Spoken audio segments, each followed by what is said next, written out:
spot in finals day on Monday is up for grabs. Duckworth is slicing off the outside edge. This will need a decent chase, but on what is a pretty fast outfield helped by some early season sun, it will go to the rope, so a bit of fortune for Rebecca Duckworth. Yeah, and it's felt like everything's just gone to fielders so far, so handy little edge.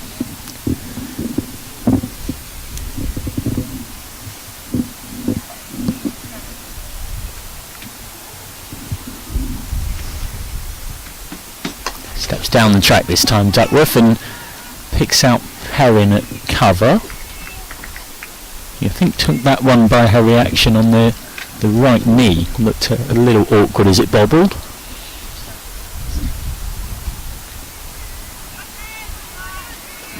Hot ball. Nice tight start this from Warwickshire, who are on the road again, Bears. They've pretty much ended up at the opposite end of the country to where they were in round 3, where they won away against Devon. Duckworth just guiding the hands. It's a nice looking square drive, but as has been a theme of the first 3 overs, he's picked the fielder out pretty comfortably. 10 for 1 of 3, a tight start for the visitors. Yeah, bowled well, just kept the stumps in play, bowled tight lines, made it quite difficult to get anything through, backed up in the field as well, especially in the power play. When you've only got 2 out, you need those ring fielders to back you up. I think they've done that pretty well. Reminder that this is the final of the 4 quarter-finals. We already know almost all of the semi-final line-up now. The winner of this one will play Surrey in the second semi-final on Monday, after Blaze have faced Lancashire in the first. And then the final will be at Taunton on Monday night, 6:45 start under the lights. Here's Rainey, bowled a wicket maiden in their first over, who's being driven fantastically through extra cover for 4. A nerve settling boundary for Yorkshire. Yeah, it's nice. I think she actually played a friendly midweekers and scored like 70 off 40. So I think that'll have done her some good. Hopefully I've not cursed that, but nice to get first one through, first one of the day. Hopefully she can kick on a bit.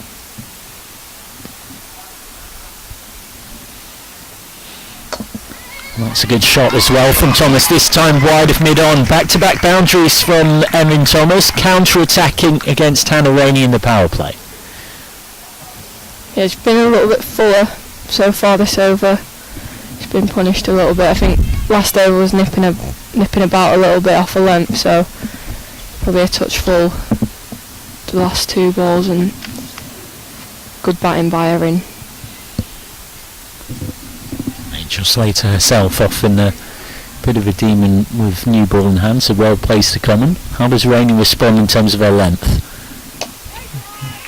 Back of her length, nicely adjusted from Hannah Rainey, of course a teammate of yours with Scotland and someone you know very well. Bright as a button off the field, a vet as well as a cricketer, but right now focusing more on the latter of the 2. Yeah, she's actually my roommate at Scotland, but it's nice to see her playing some cricket. She struggled a bit for game time, but it's nice to see her bowling well. That's on the pads and flicked away nicely by Thomas, down to deep fine leg for 1 more. 19 for 1. Yeah, is on loan on a short-term basis, essentially partially because of Emily Arrett and Izzy Wong being part of Charlotte Edwards' new England side in the West Indies series, and that's given her the chance to get on loan from the Red Rose and play some meaningful top-level cricket.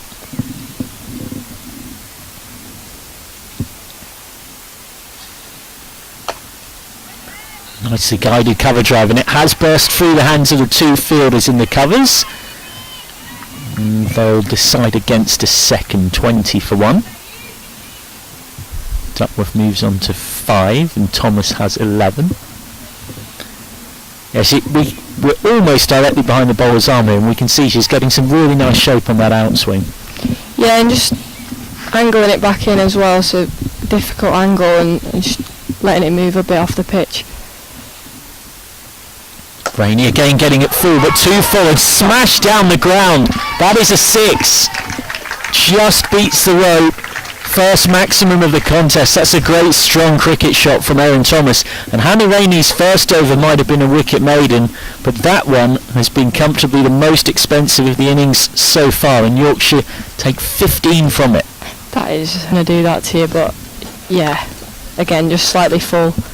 Looks like a pretty good pitch when it's too full, so just taking advantage there, and it's one of them you just like watch sail over your head and walk back.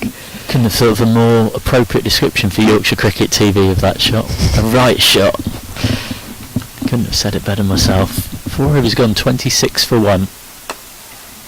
Duckworth now on strike. It's still settling into her innings. She'd probably take just nibbling a single here to let Thomas go on with the fluidity she'd shown in the previous over. We'll have to re-bowl that one.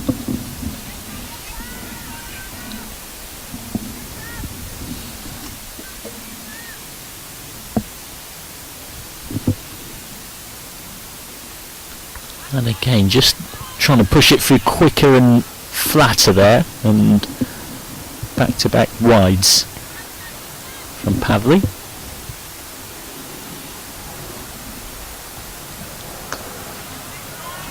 Guided away by Duckworth, who will have happy memories of Weetwood. Got a nice anchoring 50 here earlier on this season on this very ground. That was against Staffordshire in round 2. Gone, Duckworth's out. Pavley bowls her, and it's another wicket for the Bears. 28 for 2. Rebecca Duckworth has to go for just 5.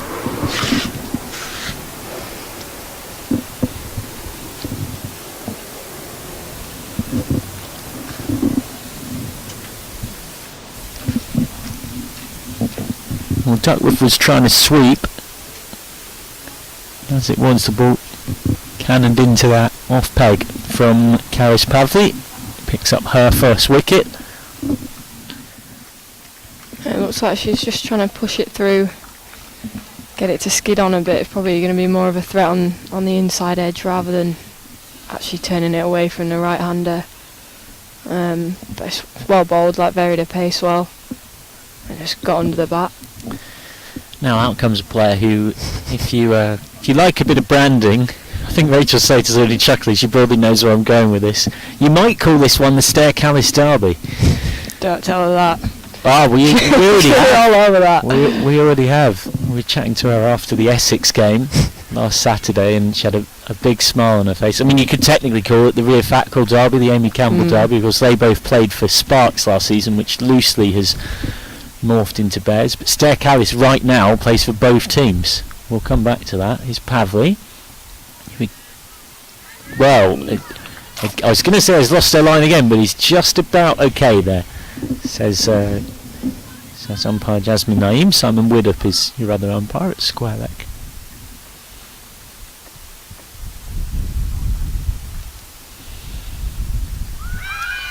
Into the pads, but Pavley was not remotely interested, and I always think with an LBW, if one of bowler or keeper are not bothered, that always gives you an idea.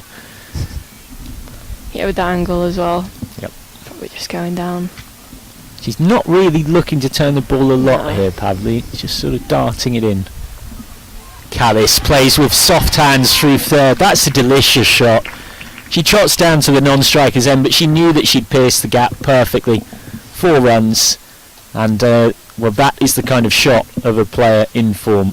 28 for 2 after 4 becomes 32 for 2. Beg your pardon, scoreboard just ticking over. 32 for 2 off 5.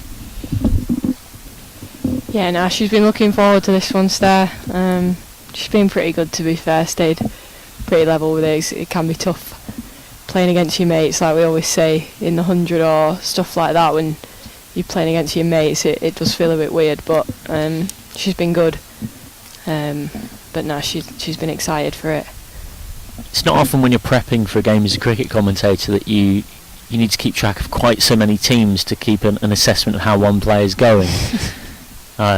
Stair's been playing for the Netherlands against Lanks in some recent friendlies. She's then been playing for Warwickshire in Tier 1 on loan from Yorkshire, and the reason that she's playing against Warwickshire here is because once you've played for one team in the Cup, you cannot play for another. So she's with Yorkshire right through this County Cup competition, and she's a big reason Yorkshire got this far. 83 not out off 45 at Headingley last Saturday in a sensational partnership with Maddie Ward that was key to Yorkshire beating Essex by 11 runs. It's Hannah Baker from our end, the pavilion end.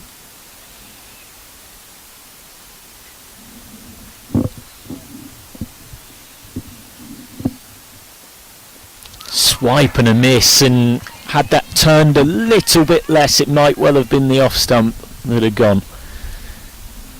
That's a let off for Thomas. In the last over of the power play, I think it's fair to say her intent has been signalled. There is a long on.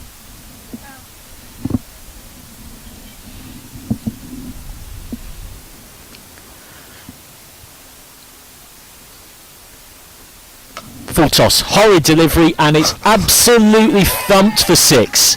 That's great punishment from Thomas, who hits her second 6 of the innings, and he's really getting into a nice groove here.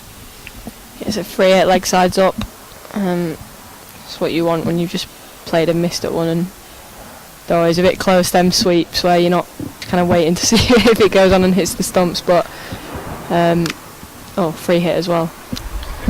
Yeah, we didn't get an initial it didn't look that high, but signal from umpire Woodard, but maybe a little consultation with square leg, so free hit for Yorkshire.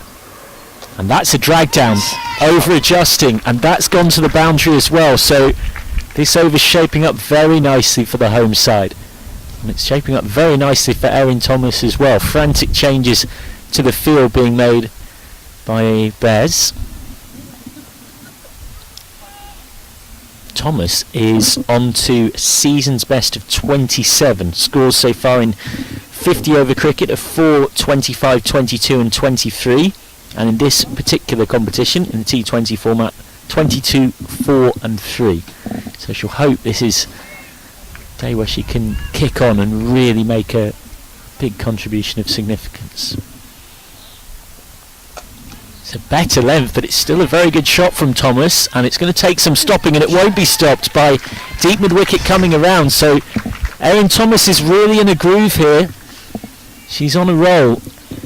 Yeah, I think even though she's not scored massive runs so far, like she's looked really good. I think one of them where you get batters a lot, they say, oh, I'm not scoring loads of runs, but like I feel really good. I think she's a prime example of that at the minute, so she is due some big scores, I think.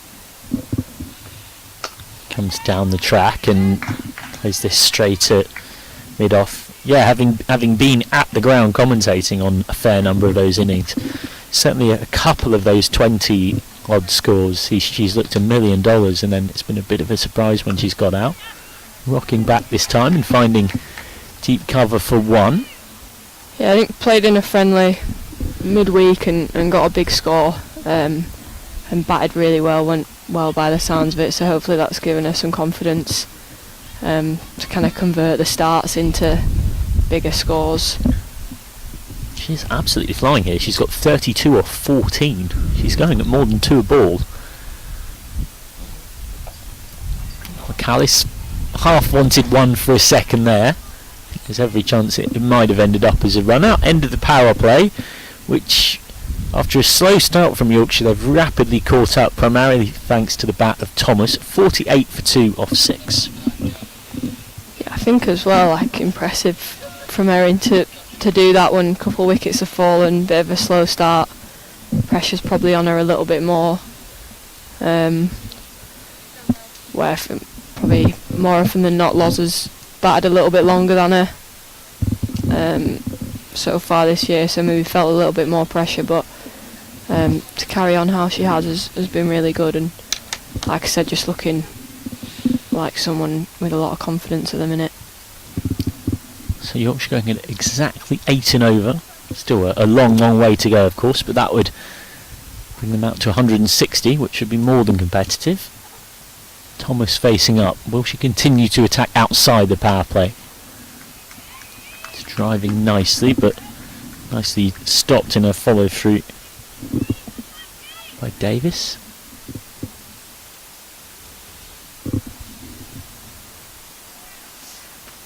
Thomas goes for that sweep again. It's gone through everybody and will trickle away for 4. So with 50 up for Yorkshire, I'll take them however they come. Yeah, handy. You need that sometimes, especially when you kind of had a run of lowish scores. Nice to get a bit of luck for once.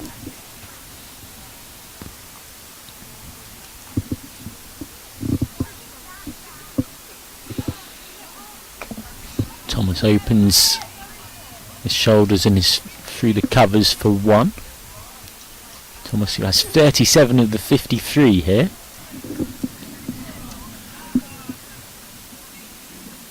Starting to show at senior level why so many are so excited about her.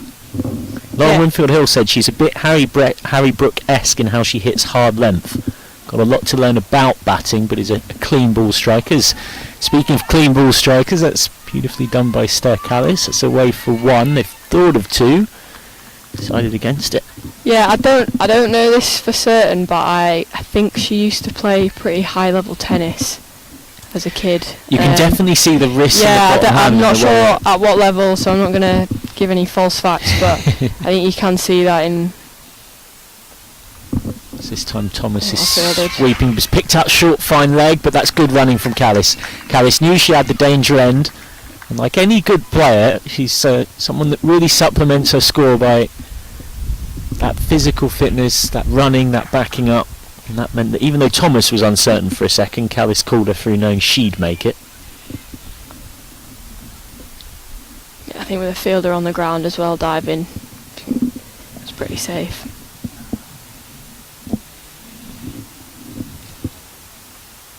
Can't make contact that time, Callis.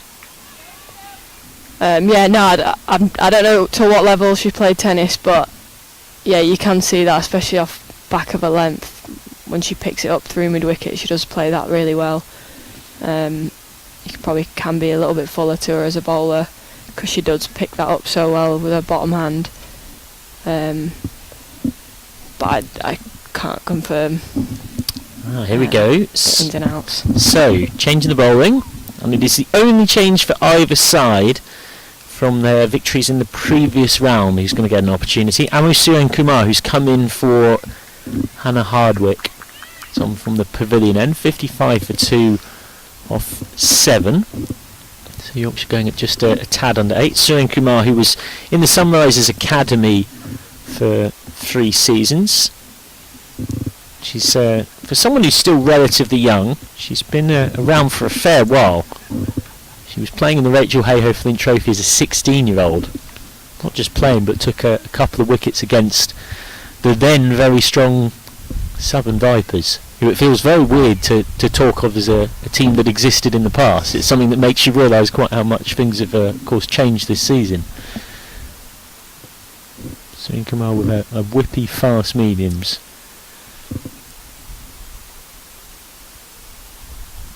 It's a little too short. It's hammered out to deep cover, where there'll only be 1 for Thomas, who continues to look in exceedingly good touch.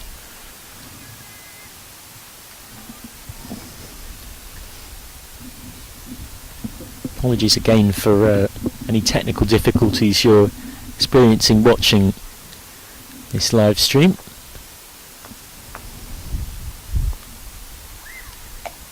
Suren Kumar once more is just guided into the gap in the covers. Of course, this is Yorkshire Cricket TV, and simultaneously the men's side are in action at Headingley, where they're in a bit of a pickle in truth. Nottinghamshire are 34 without loss in their second innings. Hasib Hamid and Ben Slater out there, and they're looking to build on a first innings lead of 69. A little wider of the crease from Suren Kumar, hit down the ground, could be gone, it is gone!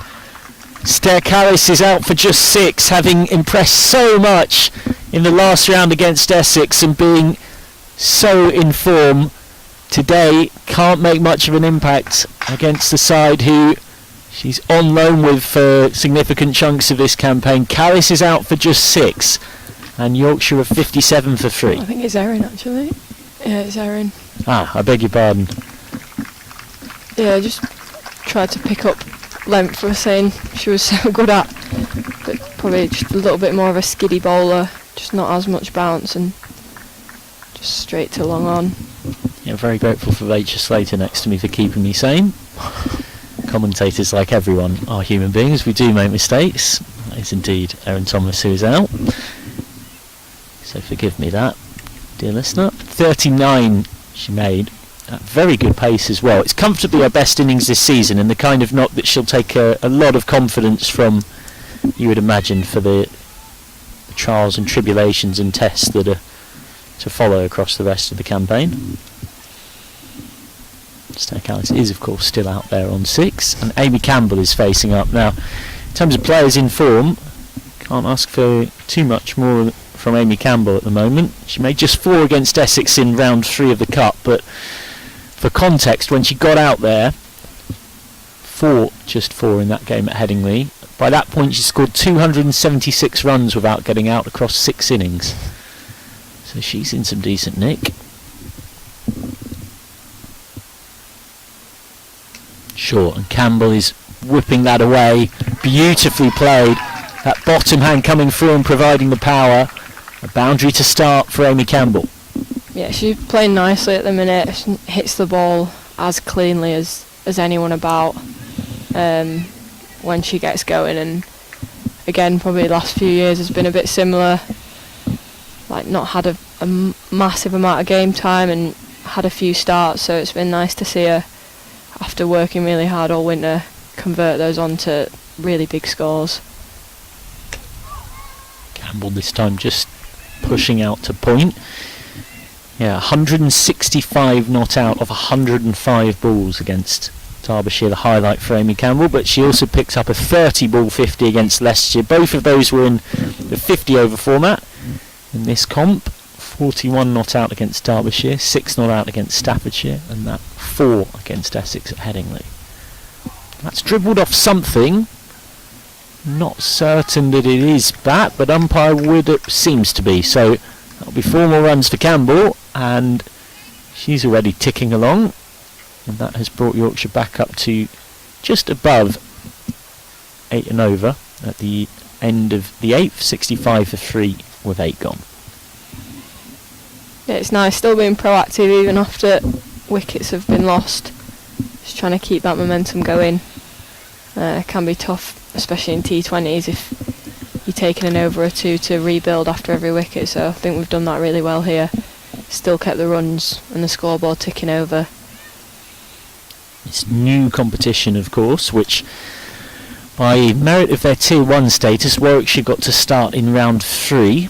They had the proverbial banana skin, if you want to get all sort of FA Cup about it, of going to Tier 3 Devon at Budleigh Salterton, a beautiful little seaside town on the southwest coast. So that's smashed straight to mid-off, and Callis is out. Callis is gone for 6. She'll be so disappointed, just didn't get quite underneath it to clear the field at 65 for 4. Yorkshire lose another, and against the club that she's on loan with for big chunks of this season, Stalis can't quite make the impact she'd have wanted. Yeah, I think she does hit that mid-off extra cover pocket really well, but I think you don't get a lot of left arm leg spinners, do you? But ball coming back into you, it's probably just aimed slightly too square there, just picked the fielder out. Yeah, she was quite clearly committing to try and go up and over. You could see that in the body position and how she came through the shot. Just didn't quite get enough elevation. So yeah, I think it's a good option for her. I don't think you can argue with that. She scored a lot of runs last week against leg spin and left arm spin turning away in that pocket. Yeah. So I think it's a good option, but obviously with left arm leg spin coming back into you a little bit, it's changes the angles. Yeah, maybe just aimed a little bit square and not got all of it. Yeah, she is one one of those batters that really likes that stepping away and making Yeah, room she plays it outside well. leg stump and opening up that part of the ground. We saw that plenty of the time against Essex. Now Maddie Ward facing up. Ward starting by just having a look at one. So she split the webbing on her hand in the game against Essex, Maddie Ward, but has made something of a miraculous recovery to be out there a week later, which is great to see. Steps right across Ward, and you'll see plenty of this kind of funky shots, working the ball behind square on either side, and she gets it into a pocket and gets 2. Yeah, I think fortunately she didn't need any like major stitches in the hand. I think it's still a little bit painful, but don't think it needed any stitches, which is usually what actually keeps you out, because you've got to let the stitches heal and get them removed and stuff. So yeah, it's nice that that's not kept her out for too long, especially going into a busier T20 block as well. Taylor continues into the pads, decision to make and not given to Millie Taylor's frustration. Pitched outside leg, I think. Well, I was going to say, with the Angle, angle, that yeah. would be your first thought. Might well have been cannoning into the stumps, but might well be irrelevant by the time it's got to that point, for the reason outlined.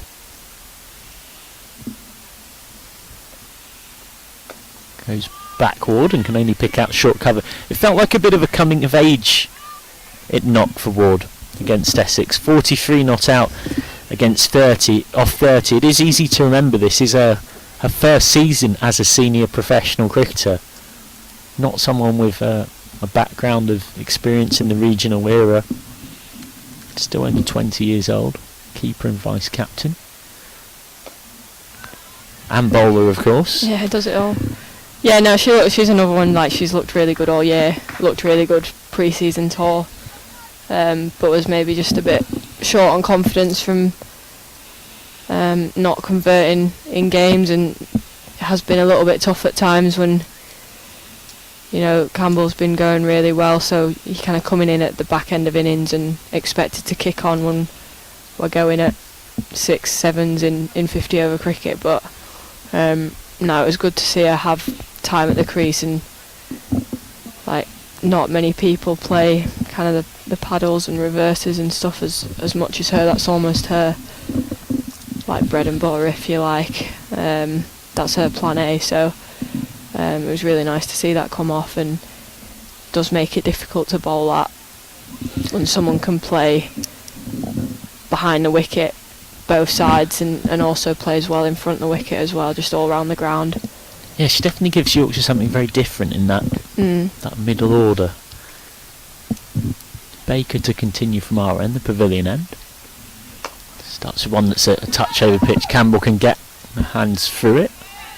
Picks out long off for one. Amy Campbell, who of course had the vast majority of this Bears squad as teammates last season. It is a Warwickshire side this season that has 9 players who were signed up with Sparks from last time around.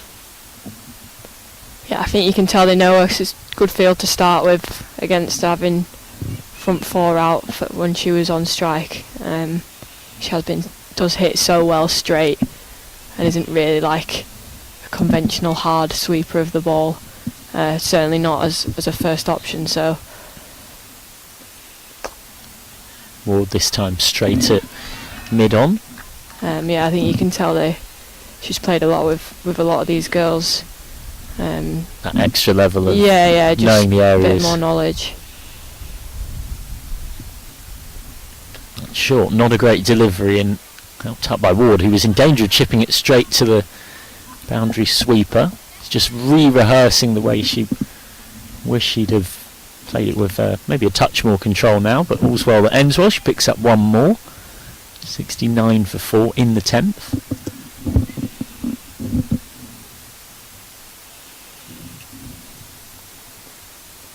Comes across to try and just paddle there, Campbell. Yeah, I think that's it as well.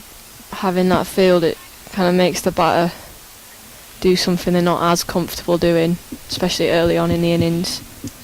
Builds a bit more pressure.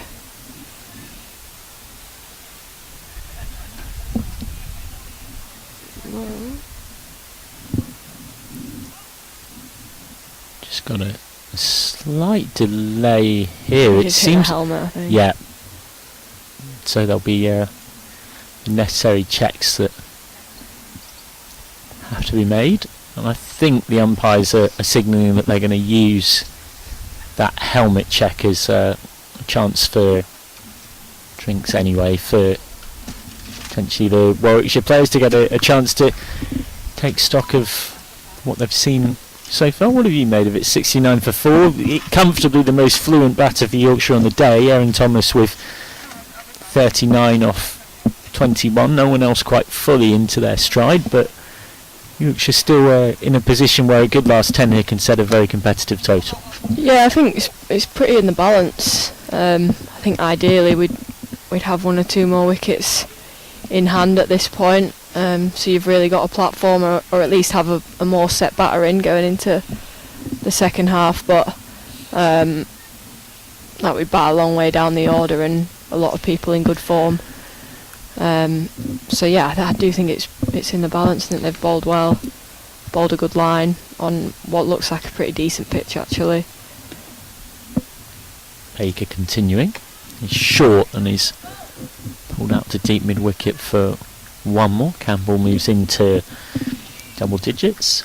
Hannah Baker, who's proper Birmingham, born in Dudley, has made her England debut as well in September 2024 in that Island series. So quite a few got a chance to make their debuts. Took a wicket that was in the ODI format.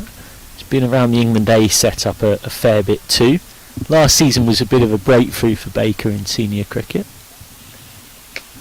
That is a poor delivery that has been thumped out, and it's a desperate dive out there and a thump of the turf in frustration from Karis Pavley, but she's pretty blameless for that. That would have been an incredible piece of fielding to keep it in play. And away it goes for 4. That slightly spoils what was a good over for the visitors in terms of keeping things pretty tight. 10 overs gone, 74 for 4. Thank you very much to Rachel Slater for Nice one. her company across the first half of this first innings. Yeah. And alongside me for the rest of it, no let up in quality in the company of the person that I'm fortunate enough to have alongside me in the commentary box, because Yorkshire President Jane Powell, who has been diligently scoring ball by ball the first 10 overs of this one, is alongside. Good afternoon, everybody. Good afternoon. Exciting game here, isn't it? Yeah, it's pretty nip and tuck as an arm wrestle, it feels. Yeah, it feels like one team's getting away and then one team pulls it back. It's one of those great games of cricket. Continuing with an awkward left arm wrist spin is Taylor, who is struck by Campbell out to long on for 1. Yeah, I think the Yorkshire girls, they've got off to a little bit of a flyer, but then they've given easy wickets away, and the boys have really hung on in there and just kept plugging away on the line and length, and they've created a few mistakes from the Yorkshire girls, so it's all good stuff as we go in there. And there's another ball where we're just trying to slog sweep it almost, and we just need to just knock it around at this moment in time. Yeah, Ward will look to deflect the ball square at the wicket a lot. It's something we've seen from her a fair bit. And she will go on the reverse as well, and she does so to good effect there for 4. She hit 4 boundaries, all with the reverse sweep in that excellent knock against Essex last Saturday. And it was only a matter of time before we saw it here. And there we go. She's got a very good hand-eye coordination, and she's played a reverse sweep, she's played a lap shot, she's trying all sorts of things. There are times when I think she probably just needs to bunt it down the ground or just knock it down the ground, rotate the strike, let her partner, especially with the right hand left hander in, let's try, as batters they should be saying, let's try and get the bowler off their line, and we'll do that by right hand, left hand.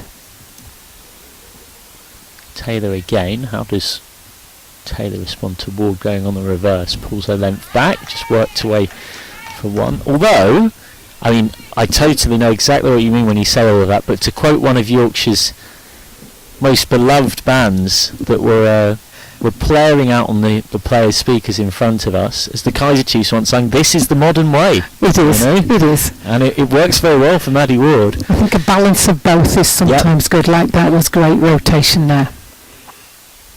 Campbell comes down the track, might have picked out deep mid-wicket, has picked out deep mid-wicket. Couldn't have picked out that fielder better had she tried, Amy Campbell, who will be so frustrated. The trap was set by the Bears.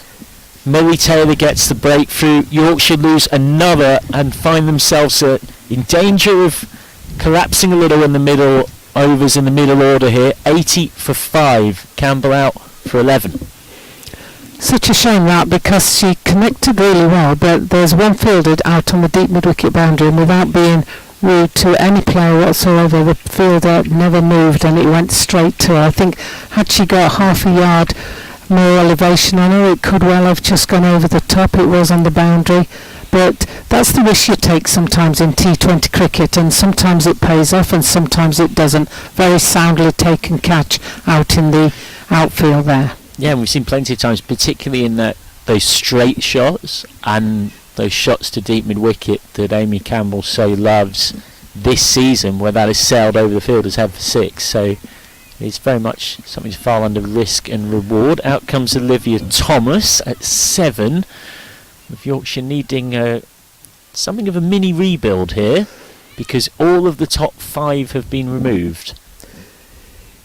Yeah, and, there's still batters to come. That's the nice thing. Thomas batted really well at Derby when I went down to watch her play there, but T20 is a different kettle of fish.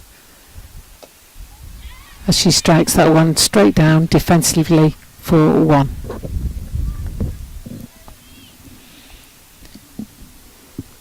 Sorry, for a dot ball. I don't know why I said 1. I meant for just... Hey, look, you may or may not have heard it earlier, but I managed to mix up Callis and Thomas getting out, so put it under commentators are human. We all make mistakes. 80 for 5 off 11, so 9 left. If Yorkshire can go at 8 and over from here, which I think they'd be very happy with given the scoreboard situation, that would get Yorkshire to 152.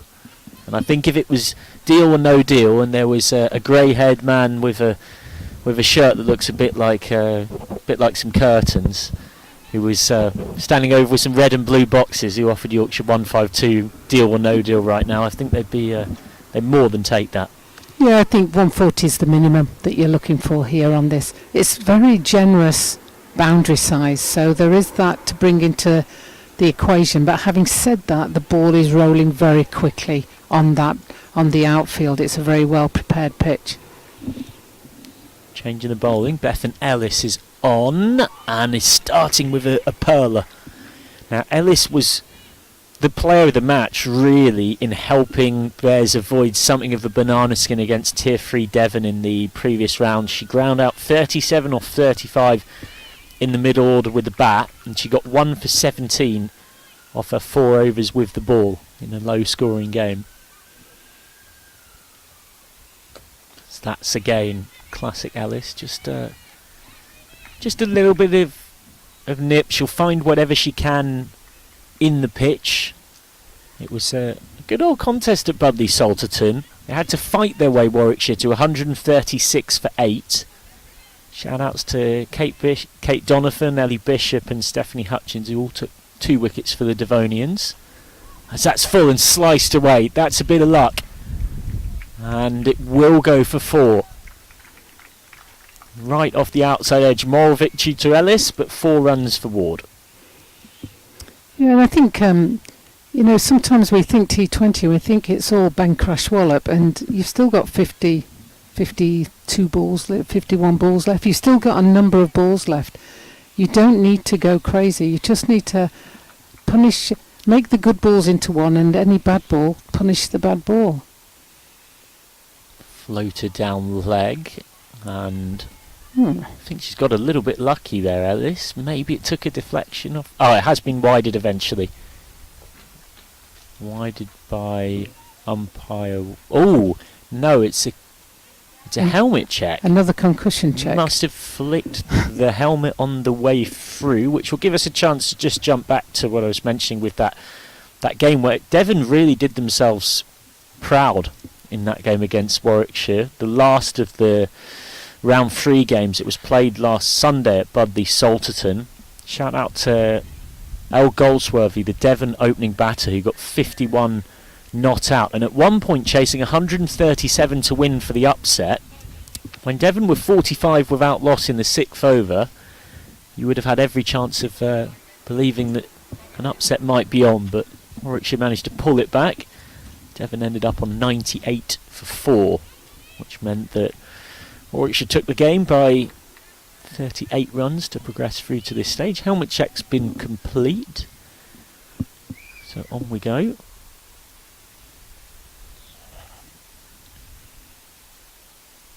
Oh, that's lovely swing again from Ellis, who for the second time in the over is edged through third for 4. Well, Beth Ellis might want to avoid buying a lottery ticket today, because I don't think she's got much chance, and she's right to be a little frustrated. There's a giggle of relief from Maddie Ward. Yeah, and I think that, there's that age-old adage, isn't it? If you're going to flash hard, and she's just, that swing of the bat just means that if she does get that edge, it's very difficult for the opposition to stop it. They've now left a deep third man out there. Similar area. It's a more convincing shot from Ward, and Thomas is nearly run out and then gets the ball thrown at obviously not deliberately at the back of her neck. 88 for 5 then after 12. Ward is along to 20. Thomas is yet to score. Great to have your company in the YouTube live chat. Do let us know where you're watching across the world, with the last of the 4 quarterfinals in action here. To mind you, it will be Blaze versus Lancashire in semi-final 1 on Monday at Taunton, a 10:30 AM start. Semi-final 2 will be Surrey up against the winner of this game, and semi-final 3 will be at 6:45 PM Final. under the lights. Yep. Should be a very eventful finals day, and one of these 2 teams after this game is going to have to pretty hurriedly get themselves down to Taunton. Taylor continuing, just blocked back by Thomas. Lily Taylor, who was a good pickup for Warwickshire, born in Sussex, leading wicket taker for the Southern Vipers Academy for a number of seasons, but never quite broke through at the Vipers. Thomas this time can only guide it straight to short cover. He's still stuck on naught. Yeah, what she doesn't want to do is lose her patience here, though. Look where the gaps are and then just hit it into the gaps, or drop it into a gap and make sure that you run quickly. Thomas this time finds deep cover, following the President's orders. It's always a good idea. As you say, it's easy from here, but that's the way that she needs to play. Maddie Ward seems to be riding her luck at the moment, and let's give her as much strike of the ball as possible. Warwickshire have got a nice tight field in, and there's some manoeuvring going on at the moment. We're having a backward short leg coming on, and the deep fine leg is moving round to backward of square. So yeah, they're adjusting to Ward's propensity to work the ball behind square, and Ward steps across this time. Hits this hard, but straight out to deep mid wicket. There's a half a misfield that made them think of 2, but it was a good idea from a Yorkshire perspective that they didn't take a second, because it would have been a definite run out. Yes, I think the throwing ability of the girls has really improved over the years, and I think every one of these can get the ball in quickly from the outfield as Taylor comes in again, and it's played out into the mid-wicket area for a quick single. Looking for the second, and again, yeah, it's not there. It's kind of one of those 1.5s. Yeah. It's if you run that first quickly, you're still not quite going to get back for 2, but you've at least put the pressure on the opposition fielders. 91 for 5, 13. been an impressive bowling effort from Warwickshire so far.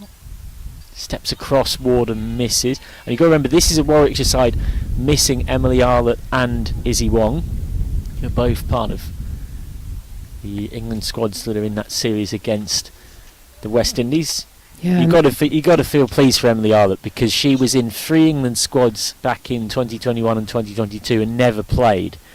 And there would have definitely been a bit of her that would have worried that you'd never get that chance. So I know it meant a lot for her. Yeah, she played really well last night and got Player of the Match award as well. So all credit to Emma Arlett and all the coaches that have worked with her over the years. You know, I'm sure she's had a number of different coaches, and I'm sure she's reached out to them to say thank you. Interestingly, today we've only had 3 overs that have gone for under 5 runs and over. So it's just a little stat of which, you know, the second over, the 9th over, and that last one went for 0, 2 and 3. Everything else has gone 5 or above. You know, so Yorkshire don't need to panic at this stage. They've still got 7 overs left. They've still got some batting. They've got the experienced Beth Langston waiting in the sidelines as well. New over starts with play miss. Thomas has just a couple. You'd think Thomas's first priority here would be to get up the other end and get Ward onto strike if possible. Sliced off the outside edge. Well, the trusty outside edge has worked pretty well for Yorkshire a few times today, and that's another case in point. So Thomas doubles her score and moves on to 4. Dr. Jane Powell alongside me referred to that game at Derby. She made 63 and also took 4 for 16, which 4 for 14 I should say, off 5, which in any normal game you guarantee player of the match, but unfortunately for Amy Campbell, smashed 165 not out. So that's just jabbed into the gap. That's good quick running, even with a direct hit. Ward made it home, and Newshad, she's got her family watching in the background, Maddie Ward, and they've certainly shown their dedication to her today, because Sheffield United on the men's side of things are in a playoff final against Sunderland, but they have chosen not to go to Wembley. The Ward family have chosen to stay and watch their young'un in this quarter final, as Ward can't make contact with that one. Yeah, my team as well, Sheffield United, start at 1 minute past 3, I'm told, today. But back to the important things. It's the pads. Looks like... Oh, it's given. Yeah, it's out. Well, for a second, I wondered whether that might be drifting down leg. And we've got umpire Widdett with his back to us, but it is out. It is given. Ward has to go for 21. It's disappointment for Ward and Yorkshire, because she was the set batter. 94 for 6, and great credit for Warwickshire, who just keep chipping away at the home side here. Ward out for a nice cameo. 21. Yeah, the danger for Yorkshire here is that they lose all their wickets. The upside for the Bears is that they want to keep taking those wickets and keep chipping away. Just when you think that Yorkshire are consolidating and going on, they take that wicket. So well played to the Bears in this instance. Yeah, and it's a Warwickshire side who at times haven't had the form they'd have wanted this season. We're 8 games into the Metro Bank One Day Cup Tier 1 competition, and from that they had a tie to start off the campaign, and since then, and that was a game where in truth they should have won it. They needed 4 to win off the last over, and they ended up tying, which I know they'd have been disappointed about. And since then they've won a couple and they've lost 5, so they haven't really been in the kind of nick they want to be as a team. This is Davis, the captain, switching ends, leading edge, acrobatic effort from Perrin, who I don't think actually got anything on it. She's such a good fielder, Davina Perrin. If anyone could have caught it or at least stopped it, it would have been her. And that is the end of another over. 95 for 6 then off 14. And it's a tricky task here for the experienced Beth Langston, because she's barely faced a ball all season, and suddenly she comes in a situation where Yorkshire really need her. She faced 1 ball against Derby, in an onslaught of a 50 over game, which she hit for 4. She made a duck against Worcestershire at Headingley in the opening game of the season. It feels like a very long time ago. And apart from that, she hasn't batted. And suddenly, such is the nature of life as a lower middle order player in a team where most of the time the batting unit's been functioning well, you come out and now you are required in the extreme. Rainey's changed ends, 1 for 16 off her 2 earlier on. And it's Thomas facing up on 5. Oh, beg your pardon, Langston. And Langston is pulling away beautifully, bisecting the sweep as well. She might not have had many chances to bat out there this season, but no sign of rust there. That's a classy shot. And I love this idea that the girls now come out, they play without fear, which is something that certainly way back in the day you wouldn't dare have tried to play pulls and various shots until you'd hit 3 or 4 down the ground in the V, because you were told to play in the V. And this is the freedom now of T20 cricket and the modern way, and it's just lovely to see the power that they get. But that was placement from Beth Langston as well. Rainey again, this time is being nudged into the onside. They want 2. Well, Thomas wanted 2 more than Langston, who sent her back, and based on the quality of the fielding, probably a good call. And again, this sort of game of scamper for 2s reflects something that Dr. Jane alongside me mentioned, that the boundary is right the way around, just a little longer than it was for the game we had here in round 2 against Staffordshire in the Cup. Means that there's the possibility of 2s if you hit certain pockets, and there's that game within a game of trying to close them off. Very different to that Essex game where we had a short boundary on one side. Rafe is standing up to the stumps, and Hannah Rainey's just sorting her field out.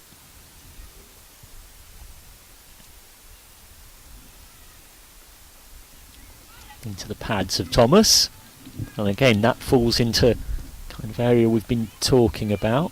So another to the score. Yorkshire brought their 100 up in this over.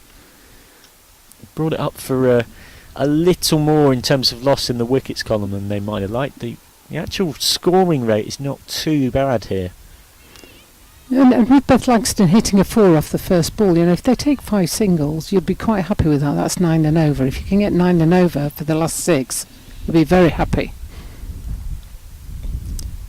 Langston's just pushing this to Perrin. Knew that it was to the left side of Perrin, a right-handed thrower. Get through for 1 more.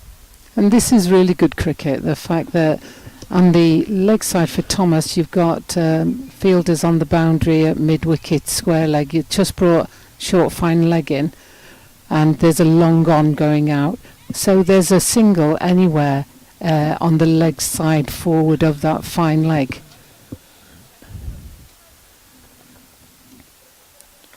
From Rainey, and well, Langston came a long way down, but was able to scamper back. The efforts of Freeborn at point were good in preventing any single. Abby Freeborn will be a key player in this game later on with bat in hand for Warwickshire. He's been quietly excellent for Warwickshire, and then across the regional era Sparks. Short flicked off, a hit by Thomas, straight to short fine leg. Shy to the bowler's end, had it hit. She was well out, but they get through for a leg bite. Beth Ellis taking aim. That is the end of the over. 103 for 6 then, after 15. So going at just a tickle under 7 and over. So from here, if they could find a way, Yorkshire, to grab 8 and over from what remains, that would get them to 143. Yeah, and that was 8 off that last over, and so that's probably what they're looking to do. And whilst there was only 6 off the bat, there were 2 leg buys, and they're just as valuable at this stage. It's not a question of how, it's how many, So just find a way to get those runs. Yeah, you'd say no one's really quite hit 4th or 5th gear with the bat for today for Yorkshire, apart from Erin Thomas. This is Padley changing ends and being guided out to extra cover. Karis Pavley, who made an England debut in the T20 format against Ireland last September. Chipped down the ground. That would again be just a single. This pair trying to help Yorkshire make sure they use all the resources they've got left to try and push up towards that kind of 150 type mark. That sounded good off the bat. Big chase needed by Suren Kumar, who won't get there. A flashing play, just a little bit of whip from Pavley, but really got the fast hands through the ball here, Langston. That was a lovely shot, wasn't it? You know, and showing all her experience there, just waiting on the ball, waiting to the ball to come into a hitting zone, head over it, and the sound off the bat, as you said, Michael, was just like lovely. It's one of those leather on willow moments. Better length from Pavley. Langston adjusts. The sound of the summer right there. That very distinctive ping. Music to a batter's ear.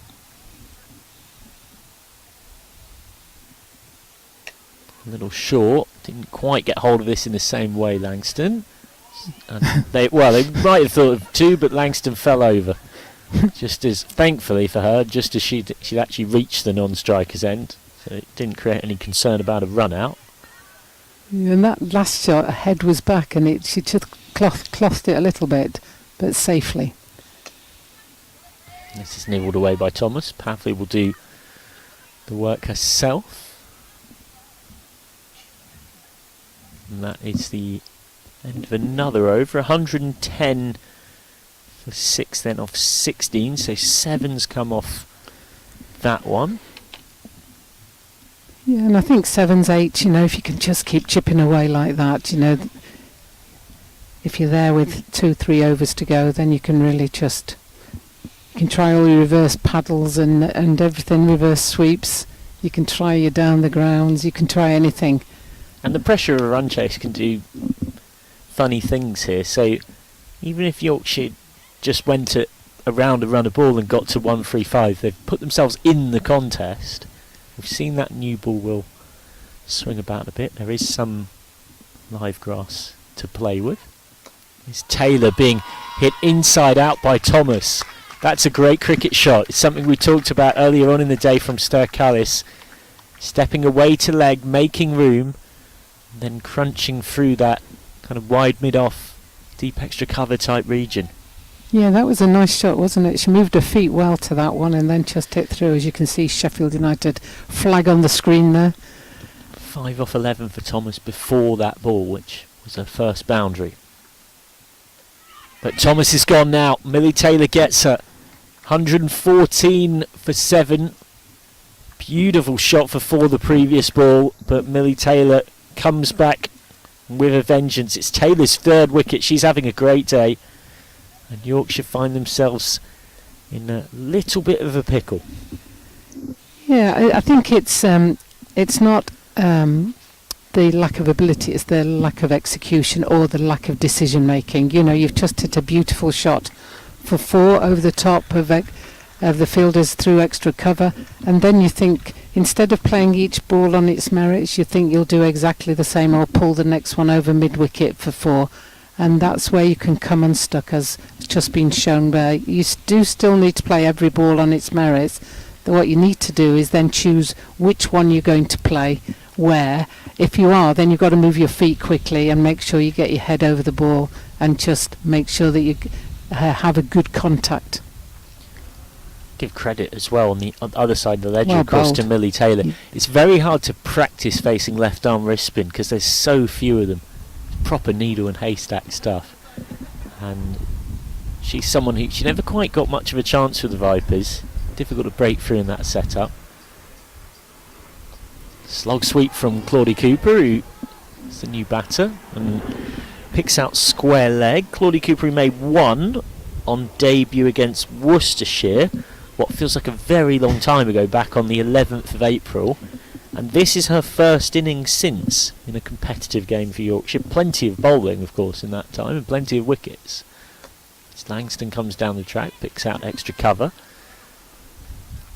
Langston is very much the senior partner here. You would think that Cooper's main aim would be to get Langston facing as many of what is left as possible.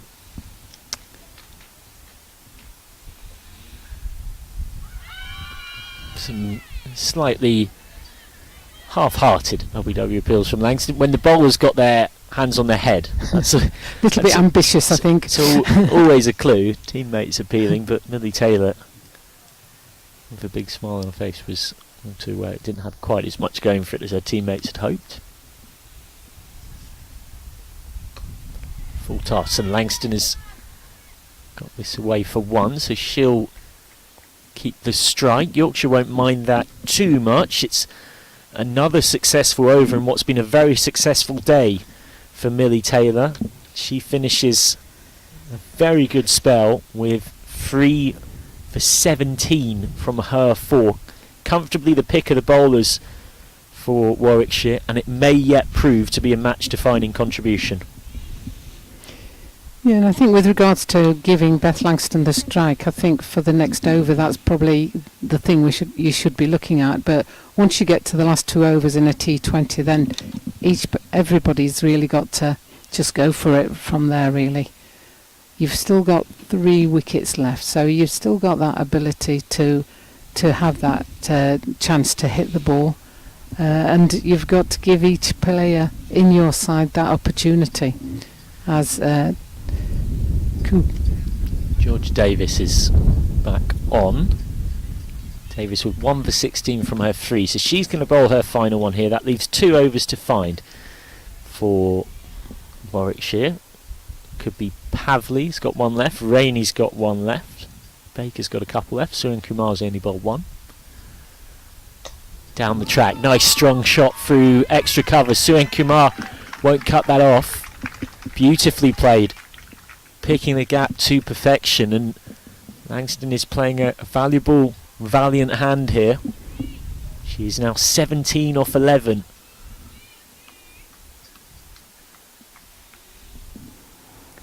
Yeah, that was another strong shot through the offside, and they've been the shots I've most enjoyed today, I think, those moving the feet.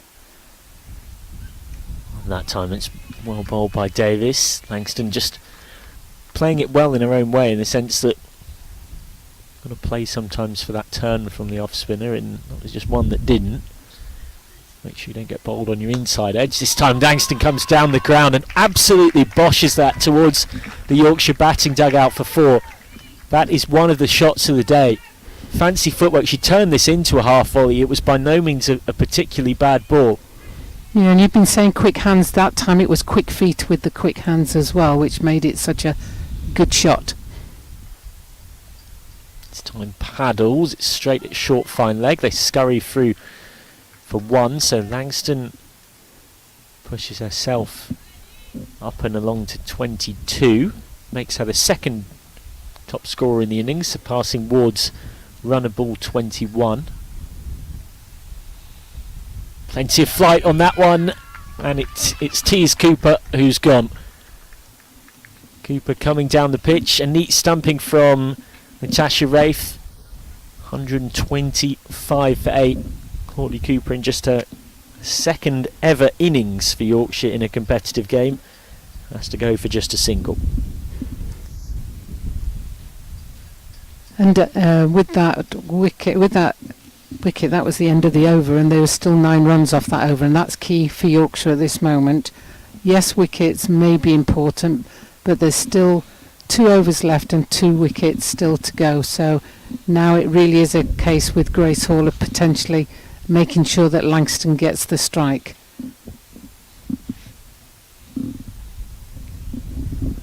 .125, 2 overs to go. It'd be lovely to get to 140.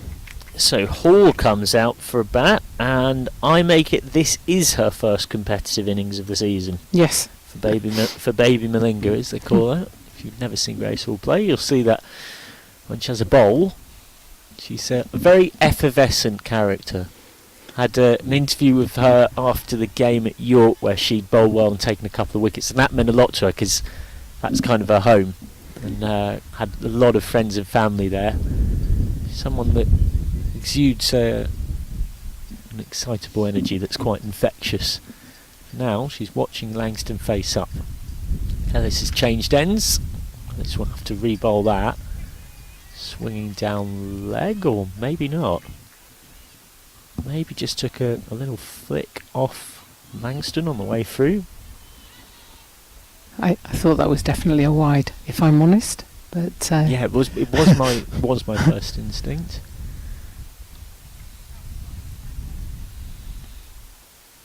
That's better from Ellis, and by the reactions of keeper and bowler, it wasn't far from bowling Beth Langston. Instead it's a bye. So now Hall on to strike, which, as you would think, what Yorkshire would want here is Grace Hall to just nudge a single. yeah, that's what certainly I would be looking for. But I think the young players these days, they just think, well, I just hit it. So we'll see what mindset she's in from this first ball.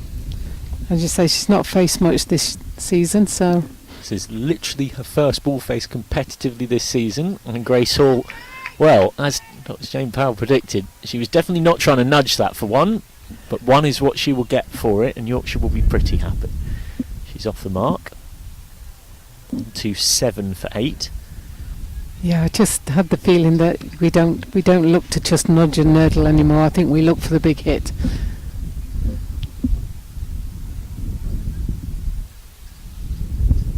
Langston's got good contact on that, but probably only going to be... Oh, there is a misfield that they will run on, and Hall is scampering and has got there. Well, it looks like initially Langston had done that thing that can happen sometimes where you've absolutely nailed the ball but straight at the sweeper such that you only get one. But it was good alertness from Hall and Langston. Once they saw that slight fumble in the picking up, they decided to turn and go, got their just reward for it.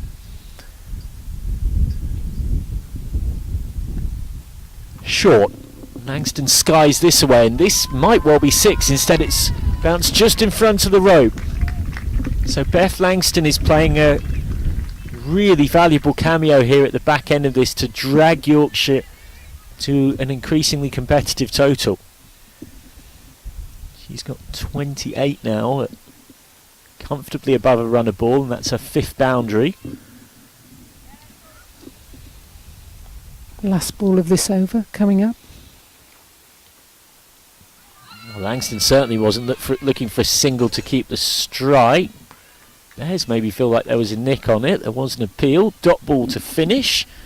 So the over goes for 8. We've got 1 over left here. 133 for 8. And it is Hall and Langston who are out there. Now every ball's going to be a big swing, isn't it? Yeah, you would Every think single we're ball. past it. Yeah, we're very much well past that point by now. Grace Hall's not looking for a not out. She's looking for 4 runs. And you know, I think if they could push it up to 140, 7 and over, that does give a challenge.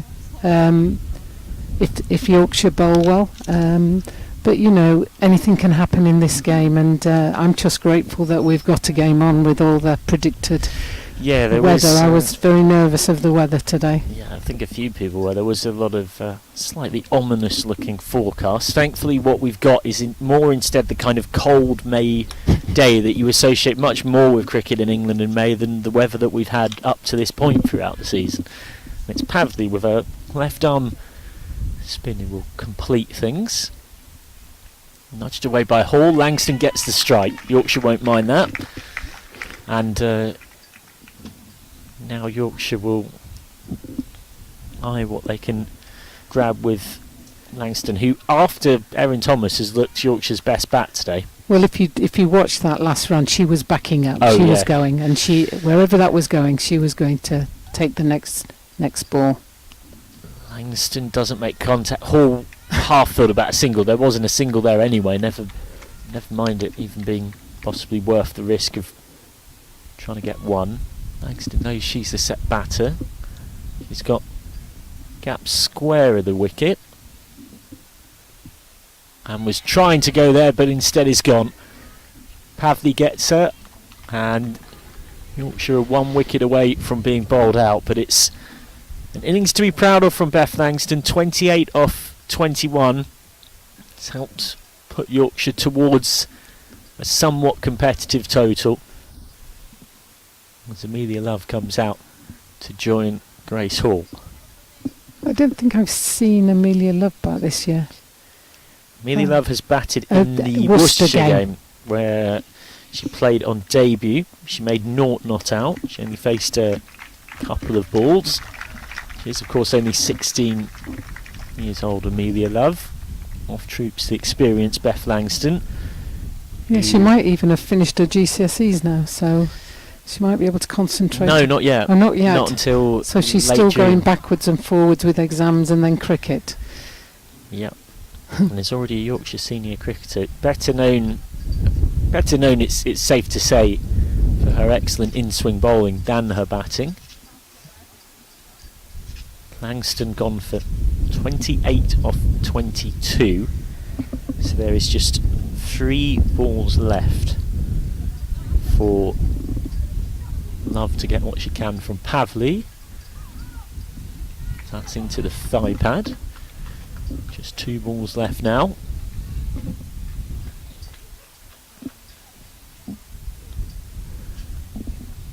Just look to see if she can at least nurdle one away for a single, get the strike back to Hall for the final ball. We are going to run this time, and that's been given as a wide as well, so that's a little bonus for Yorkshire. We will collect a couple.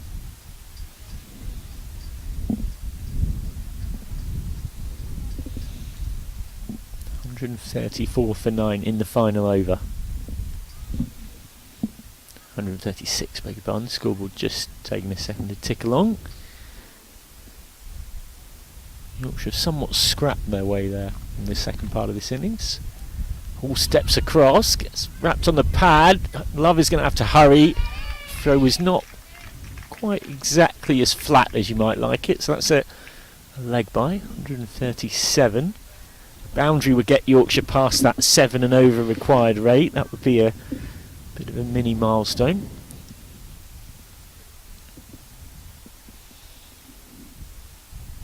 Into Love, he does make decent contact. They're surely going to have to push for 2 here at this stage of things, but it's a great throw from the boundary, and Love will be run out by quite some distance. Very neat fielding out there by Amru Suren Kumar, and Amelia Love is run out. That means Yorkshire are bowled out for 138. So that'll be 139 to win for Warwickshire, and this is the final of the 4 quarter-finals. Top scorer for Yorkshire, Erin Thomas, with 39 off 21.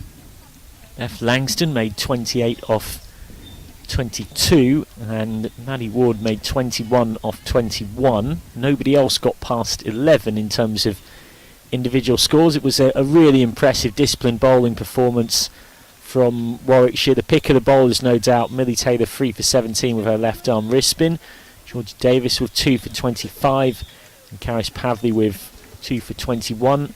A wicket maiden up top from Hannah Rainey, including getting the big fish of Lauren Winfield Hill.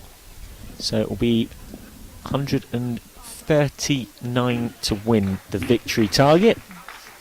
Final thoughts on that first innings, Dr. Jane Pat? Yeah, I thought a good professional display by Birmingham. I think they just persevered. They bowled a good line and length. There was moments where you thought Yorkshire were getting away. There was 2 or 3 overs, one that went for 16, one that went for 15, where you thought, wow, this could be a big score, but then they pulled it back. And I just think they did a really good professional job, and Yorkshire will be disappointed, I think, that they gave away their wickets a little bit easy once they started going.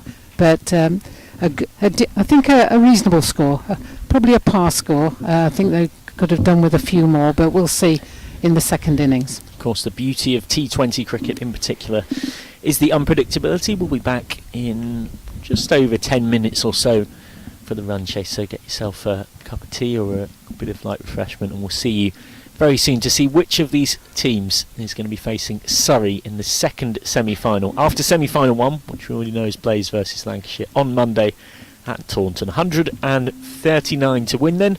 We'll see you for the run chase shortly.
Welcome to Weetwood for the run chase.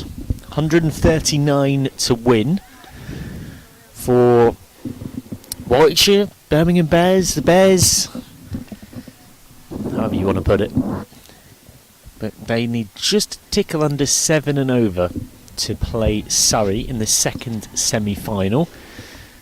Yorkshire need to defend it to make it 4 straight wins in this competition, all of which have come at home. Wins against Derbyshire, Staffordshire, Essex have brought them to this point. Left Langston has the new ball in her hand from the pavilion end.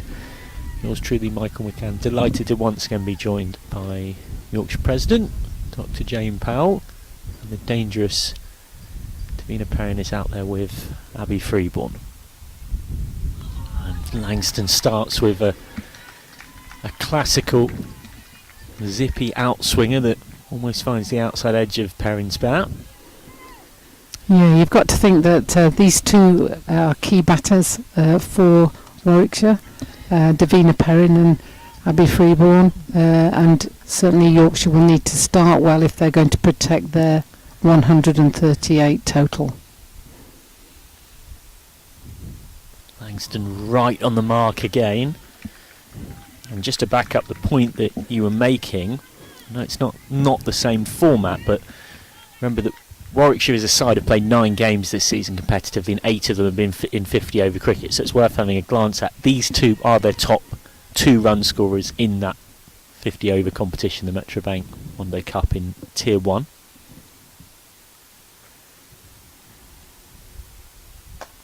Again, nice shapes from Langston. Well met by Perrin, who it feels like for someone who turns 19 in September has been around a long time. Kind of burst through with that England under-19 side a little while back, who were World Cup runners-up. And she's certainly been playing for Central Sparks previously, in the previous iteration, for a couple of years. Certainly was, yeah. The pleasure of commentating on a few magnificent innings from her. Back of a length from Langston, and Perrin still can't score here. Remember watching her crash 79 not out against the Sunrisers in the Charlotte Edwards Cup at Worcester. She actually made her Sparks debut in the regional era as a 15-year-old at senior level, which gives you an idea about the faith and belief that they had in her ability. Of course, played for Birmingham Phoenix in 102. Back of a length, excellent bouncer from Langston, and it was almost spooned into the hands of Thomas at short mid-wicket. She's known for having that weapon in her armoury, Beth Langston, and she used it to really good effect there, and that put Perrin in some discomfort. Yeah, she got away with that one, did Davina Perrin. And Langston is just putting it in those dodgy areas for the batter. It's great over this so far. And again from Langston, this time just pushing it outside the off stump, and it's the rarest of things in a T20 game. You don't see that every day. It's a maiden, and in fact it's not the first over in the contest from which a run hasn't been scored, because Hannah Rainey, of course, the second over of the Yorkshire innings, bowled a beautiful wicket maiden, including having Winfield Hill caught at point of Perrin. So from the city end, it will be Amelia Love, who, of all the 7 rookies that came on the pre-season tour to Abu Dhabi, is the one that has most noticeably broken through. She's made significantly more appearances than any of the others. She's the only one that has got to the point where she's, and this really does demonstrate the trust and faith put in her, has become a player who, when she is available, she almost always plays. And that is quite something for someone who is 16 years old. She's bowling at Abby Freeborn. Freeborn, who has 250 runs already this season. And Freeborn is driving powerfully down the ground. That's a great shot from Freeborn. And that's something that gives Amelia Love something to think about in what is one of the toughest challenges of her career to date.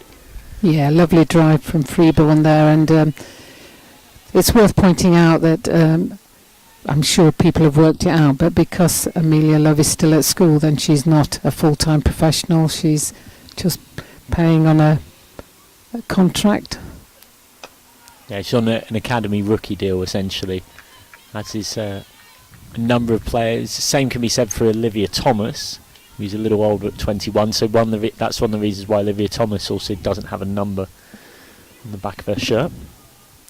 Love, who took 4 for 39 on debut at home against Worcestershire, and has taken a wicket each in games since against Sussex, Staffordshire and Essex. This Freeborn just scoops away, and there's no fine legs, so that's 4 more. Really clever from Freeborn, the power down the ground, but then the deft touch, both in the same over. Asking questions of Yorkshire here, as you'd expect of someone who's been so consistently excellent as Abby Freeborn. Yeah, and Freeborn's showing some real experience there, just to try and mess with the head of the youngster coming into bowl. She's been, as you say, driven down the ground. She's been paddled around the corner, so you can almost think as a 16-year-old now, where do I put the next one? Freeborn this time powerfully through the covers, and luckily for Love and for Yorkshire, is picked out cover point. Winfield Hill is quickly rearranging her fielders. You can see easily, even if you've never seen Abby Freeborn bat before this innings, how she's got a reputation as being very powerful and dangerous, and can hit right across the ground, particularly lethal in the power play. Freeborn this time is making room. It's got good contact on that for 1. She's already on to 9, but that brings a different dynamic, because Perrin is on to strike, known for being so destructive, but she was shackled in that first over, couldn't score a run off the 6 deliveries she faced from Beth Langston. How does Perrin approach things against a fellow youngster?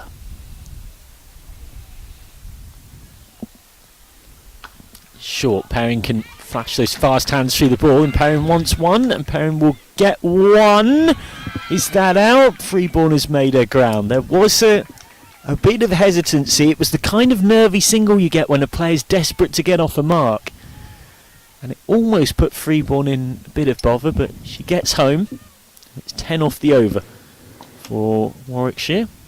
They find themselves 10 for none off 2. Reminder that the winners of this game will be into finals day, which is on Monday at Taunton, so it's one of those ones that has given the logistics managers of both teams something of a head scratch. Yes, I think not finishing till around, 5 o'clock on a Saturday, and needing to be down in Taunton for the Monday is quite complex. Here's Langston, finds Perrin, just think it was a deliberate guide, down to deep third for 1, and Perrin will be very relieved to have got off strike against Beth Langston. That'll be Freeborn's turn to face, and of course one slight thing that helps both these teams, they'll play the second semi-final at least at 2:30, but you'd still imagine that both would want to be travelling down tomorrow and staying overnight. Otherwise that becomes a very hectic Monday, with potentially travelling, and then possibly, if you get in the final, playing 2 T20s on the same day. Excellent from Langston again. Freeborn just sort of holds the pose in a slightly uncertain way. Yeah, we've seen this so often, haven't we, from Langston. At York, she must have bowled and been played and missed. More times than I can remember. It was just like she must have been the most unlucky bowler, and she's just got this knack to just let the ball float away almost, or cut away off the seam. You'll see it swing in the air and then just go off on the seam down to third man, to Maddie Ward, who sends that in, and it's just 1 run to Freeborn down to third man.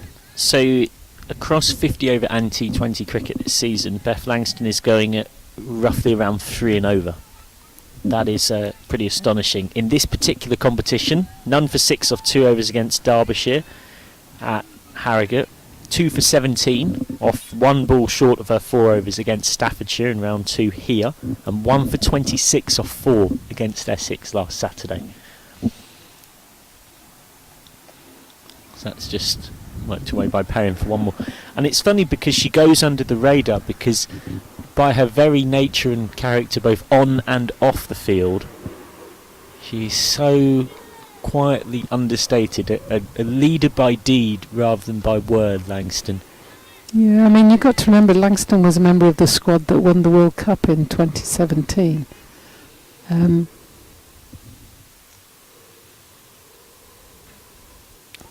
That's outside off, and again Freeborn is left sort of lunging and a bit frustrated. I spoke to her at the start of the season and I said, oh, there's some good youngsters, and she said, yeah, I need to work hard. And I was like, Beth, you'll be okay, you'll be fine. You know, she's so humble and so understated, and yet she's worth a weight in gold in this Yorkshire squad.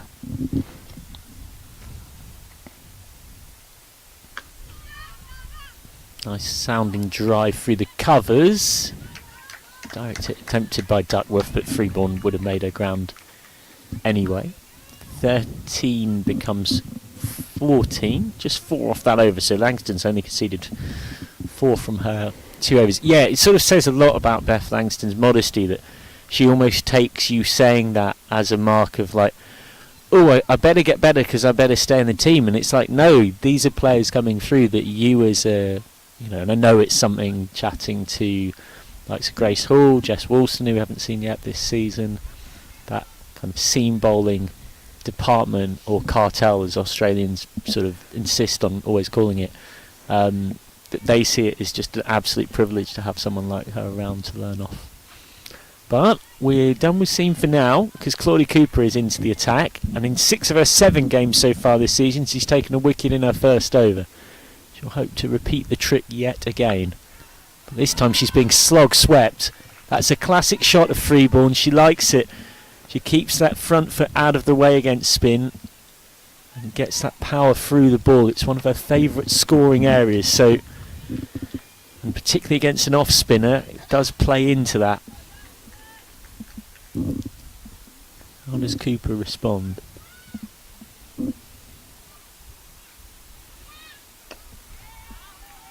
Guided with a straight bat out to mid-off. And all credit to Winfield Hill as well. She didn't alter the field with that first ball. So she's left the ring fielders on the offside with a cover, deep cover and a deep square leg. Freeborn again goes in that area and has absolutely belted that one for 6. Even if there was someone out there, all they'd have been doing is fetching it back. And now Cooper is going to get some protection in that area. It's one that Freeborn does particularly like when the ball's turning into her. And Cooper and Yorkshire have got to do something a little different here. Yeah, and having said that, she's now putting out a deep mid-wicket. The cover fielder has come into the circle. So you've got 1, 2, 3, 4, 5 on the offside, 4 on the leg side. The 2 boundary riders are square leg and mid-wicket.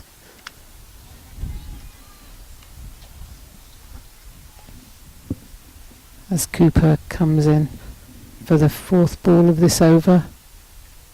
Oh, and that's much better from Cooper. Using ours, Freeborn and try to make room and potentially chip a catch up towards Grace Hall. At point was trying to nudge it over her. Should mention, because it is Yorkshire Cricket TV after all, that Yorkshire men are in action as well. So that's just nibbled away for a quick, well-judged single. Knots for 113 for 2 in the Rothesay County Championship, leading by 182. Thanks to a handy first innings lead they got after bowling Yorkshire out for 159 earlier on today. David Milan, top score was 64 of 45. Matthew Revis made 27. But Mohammed Abbas took 6 for 45. And Jordan Thompson and Ben Code have taken the 2 wickets to fall so far today. Cooper again. Lovely shot from Perrin, threaded through the gap at point. That'll be a comfortable 2. I mention that because, of course, it is Yorkshire Cricket TV after all, and both games are being live streamed at the exact same time. End of the 4th over. Cooper has not managed to strike that time in had been something of a customary tradition for most of her first overs of the season. 27 without loss, and some good attacking batting by Freeborn in that over. Yes, and it just feels like Warwickshire are settling into this a little bit now, and they're able to start hitting the ball when it's in the slot for where they want to hit the ball. Freeborn has gone mid-wicket twice, and Freeborn is the free scorer, so to speak, in this partnership at the moment. But many coaches will tell you it's about the partnerships, not just the individuals. Love on once more. That's a nice spot to be in for Amelia Love. Just finds a slightly unconvincing push from Freeborn. Yeah, that's a good comeback ball from Amelia Love. That was didn't allow Freeborn any space to swing her arm. She lacks that ability to swing the bat, and if it's straighter, it's more difficult. Love again in an excellent place.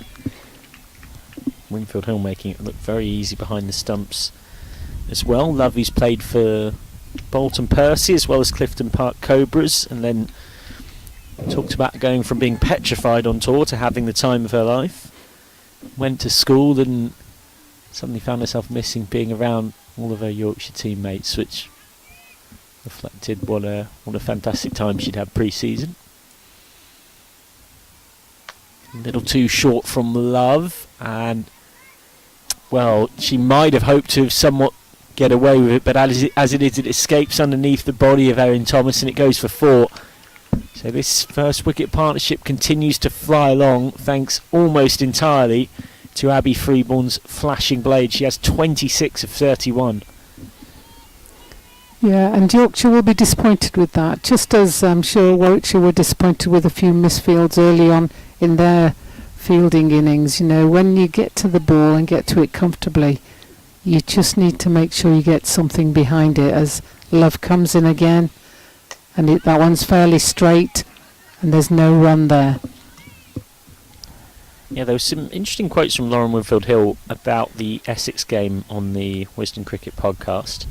Said it got a bit closer than maybe we'd have liked, given that they needed 15 and over or so for the last 8. We have that expectation of ourselves based on our professionalism, setup and infrastructure. Talking about winning it, we'll come back to that. More shape from Love. Quick single, could have been dicey had Cooper picked it up cleanly.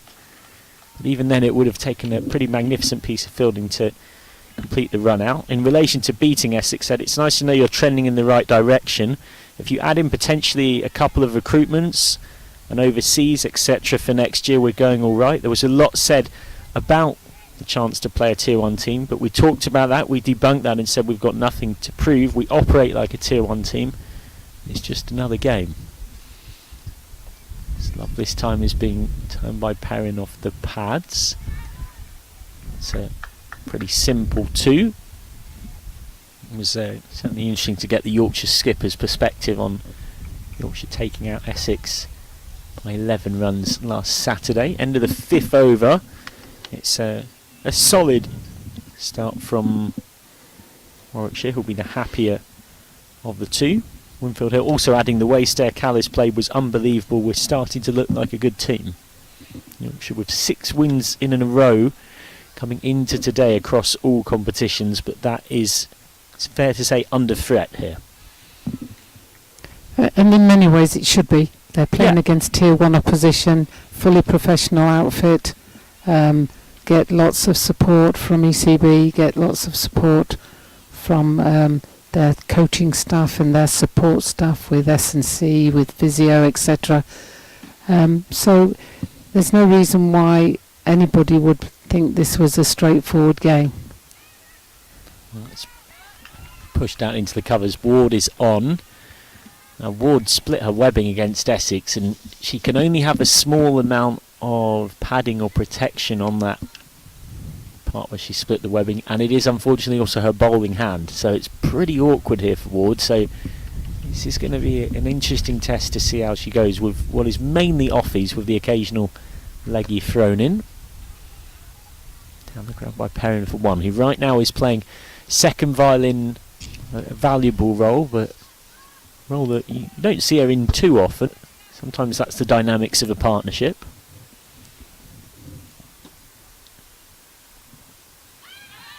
Appeals from Ward, umpire name not interested.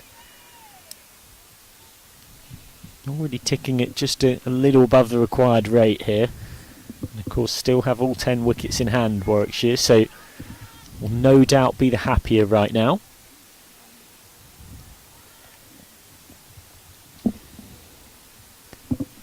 And she wasn't interested in that because she gave a run for that. Well, it looks like Ward's having issues with that. Yeah, I thought this. With that webbing. I feared this might be the case. I think she half went for a ball that was struck down the ground, and I think she pulled away. Whether she caught it again, I'm not sure, but she's still smiling. But she's. You hope it's not that wry smile where she knows that she's in there a little bit of bother as she gets some help from the physio. So there'll be a bit of an unofficial drinks break. Just gives us a chance to run you through what happened across the other quarter-finals. Surrey pretty comprehensively thrashed Durham by 72 runs yesterday at home at Guildford. Blaze won by 106 runs against second-tier Kent, who'd won 3 consecutive away games to get into the quarter-finals, but at home at Canterbury were pretty comfortably beaten, powered by 94 not out from the ever-excellent Sarah Bryce. And in reply, Kent got nowhere near it. And yesterday, Lancashire won away against Leicestershire at Kibworth by 109 runs. So 3 relatively one-sided quarterfinals thus far. What that means is that Lancashire will play Blaze at 10:30 a.m. first ball start time at Taunton on Monday. Second semi-final at 2:30. Surrey will play the winner of this game, and the final to follow at 6:45 p.m. And Maddie Ward is coming off by the looks of it, so somebody else will have to complete the over. There's still 3 balls to go in this over. Yeah, this is not what Yorkshire needed, having already been struggling to find a breakthrough. And now, much like they had to do in the Essex game, it's going to have to be a bit of a rejig of the bowling apparatus. Ward had only bowled, not quite bowled a complete 4 overs before picking up that injury last Saturday that she hasn't quite been able to shake off here. So Ria Fackrell, as 12th, comes on.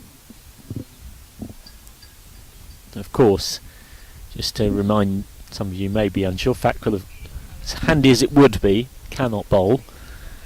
So Winfield Hill's got to work out what she does from here. Umpire Widdop is just chatting to Winfield Hill about some of the administration of ball coming off and confirming who's come on. And we should be set to get back underway relatively shortly. 37 without loss in the 6th over, so it's not quite a flying start from this pair, but it's definitely been a flying start by Abby Freeborn in particular. She has 29 off 21, including hitting only 6 of the innings so far. Looks like Baby Malinga. Yeah, Yorkshire just taking their time, and understandably so, to try and work out what they're going to do, because the other problem is that when a bowler completes an over, as Ward is now, it counts as a full over. So what this effectively means by Grace Hall bowling here is that she can only bowl 3.3 overs in the contest rather than her full 4. Cooper's already had 1. Langston and Love have had a couple. So it really does limit Winfield Hill's bowling options from here, unless she's going to turn to someone who would be a very unfamiliar choice, shall we say. So Grace Hall on from the city end to complete Ward's over. Straight at point. And I wonder whether that, and you do see this in situations like this, there was a brief discussion there of something of an unorthodox option. Someone who just come on. And I think as a ex-captain, then I'd be, well, we need to get one of these two out. So Yep. I'm going to risk using one of my frontline bowlers. Ward is pushed by Perrin to mid-off, and by the reaction of Yorkshire's fielders, a direct hit there from Langston could have been out, or certainly would have been close. That's what you want to see from a fielding perspective, putting a batter under pressure. One ball left of this over that's been split between Ward and Hall. It's fairly straightforward. If you don't get either of these two batters out, then Warwickshire will win the game. So as a captain, you've got to take these wickets, and these are the two key batters for Warwickshire, so it's worth risking your main frontline bowlers at this stage, even though you've now lost half an over, if you like, of Grace Hall.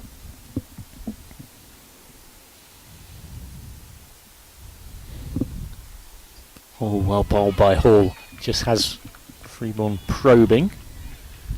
And that is the end of an eventful over, which between the two bowlers has only actually conceded 4 runs. So the half of Ward, half of Hall job has gone pretty well.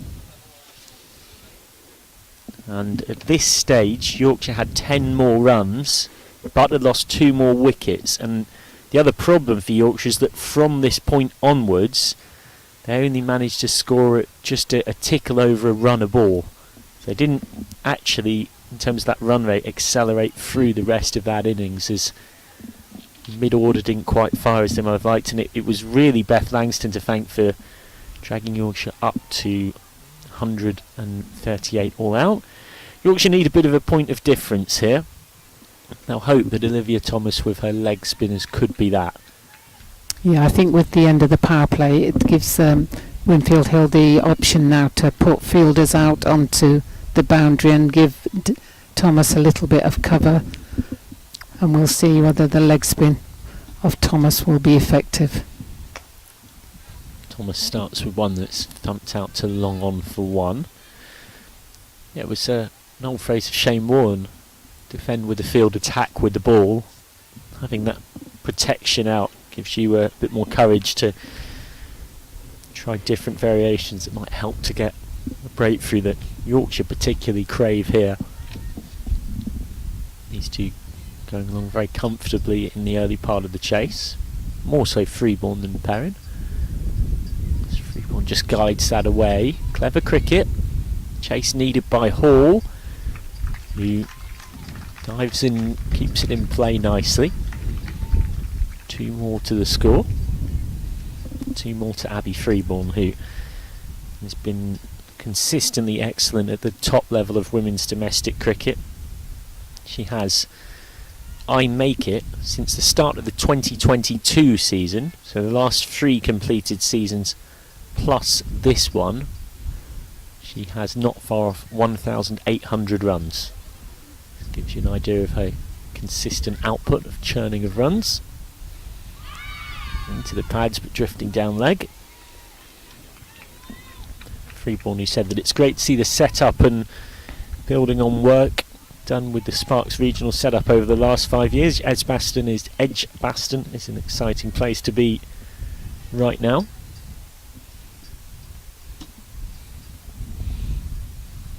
At 28 as well, you'd think is coming into her peak years. Freeborn making room, something she likes to do and does quite well. Against spin, finds the gap at deep cover for 1 more. Thomas adjusting her field to Perrin. Yeah, the field is being moved for the 2 batters every time they switch ends. So Winfield Hill obviously has a plan in mind, depending on who's facing the ball, and that's experienced cricket for you. Plenty of teasing flight from Thomas. Both bowler and batter didn't do a lot wrong there. Good footwork from Perrin, well fielded by Thomas off her own bowling. Good cricket all round.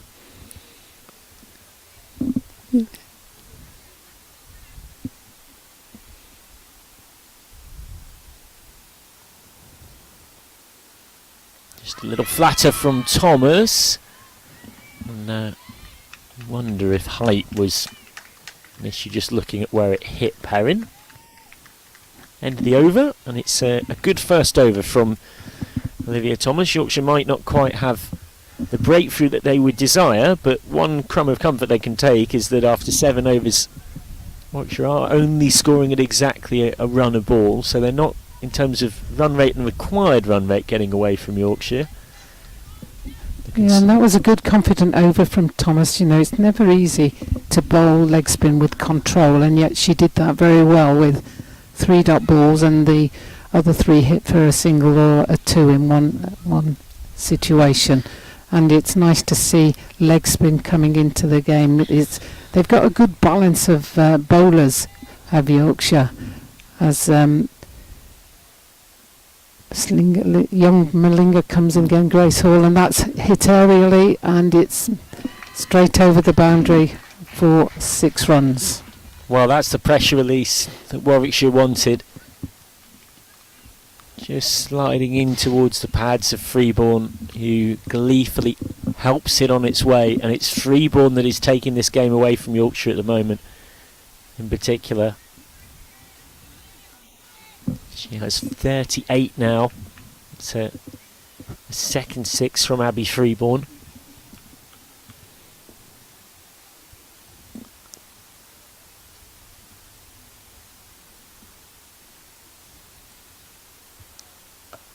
Slog sweep from Freeborn. Picks out Thomas. Perrin wants 2, and Perrin is sent back. And manages to scurry back. Yeah, well fielded there from Erin Thomas. A nice, powerful arm from the boundary. Got to the ball quickly and released it quickly. And these two are running very well between the wickets, so there was a potential of 2 runs there, but I think wisely decided against it. All just hanging one outside the off stump against Perrin. Grace Hall, who only developed this bowling action kind of accidentally, so she did it because she was playing in men's senior club games as a 15-year-old and women's senior club games, and she physically couldn't get the ball down the full strip because she just wasn't big or strong enough as a 15-year-old. Short. Perrin has absolutely blasted that, and it's gone over the sweeper's head for 6. So a second 6 in the over from Freeborn. All just too short and not really quick enough to trouble the fast hands of Davina Perrin, who's absolutely marmalised that one, and this over's getting quite expensive. It is, and Yorkshire will be desperate to try and pull out a wicket from somewhere, because the rate that these two are going, then they will be able to just carry the game away from them if they're not careful. Yep, and I mentioned before the start of this over a crumb of comfort for Yorkshire being, I think, Warwickshire relatively tied down. Well, not this over. Perrin will get more runs here. She might well get 4 of them, and it's a bit of luck this time off the outside edge, not where she intended it. Perrin was looking more through a kind of point region, and that goes to the rope as well. So Perrin, who's very much just been in the background of this partnership, has burst into life in this over, and this over has gone for 17, I make it, with time still left on it. Last legitimate ball. Full toss, and Hall will somewhat get away with it and will concede just 1. So end of a very expensive over that goes for 16 and leaves Yorkshire with something of an uphill battle. Warwickshire are sitting in the driver's seat, there's no doubt about it. 80 needed from the last 12 overs, so the required run rate is hovering at around 6.7, and Olivia Thomas is back for her second. She'll just look to continue her first, because while Hall's over has just gone for a lot of runs, Thomas's first over, is Dr. Jane Powell alongside me perfectly described, it was a confident one, only conceded 4. She's bowling to Perrin, who goes on the reverse, will only get one out to Thomas at deep cover. I think Perrin there was looking to get that more over the head of point, or maybe even backward point. Try and get a boundary option rather than pick out Thomas the sweeper. Yeah, the advantage with Thomas bowling now, as opposed to anybody with a bit more pace, is that the batter has to put all the pace on the ball, and Perrin connected quite well with that one, but it didn't go anywhere near the boundary. Nurdled away for one by Freeborn, who has looked very fluid in this innings. She was the second top scorer for Warwickshire in round 3 with 25 in the win at Devon, and there's 250 runs at an average of 36 in 50 over cricket this season, so she's in pretty decent nick, Abby Freeborn. Perrin's down the track and only... Oh, I think she's put herself in a bit of mischief here. I'm not sure whether she's jammed her bat into her own foot while playing that. Yeah, and bizarrely both teams will be happy with this over so far. It's reaching that stage in the game where singles both teams will be happy with. Perrin gets this away.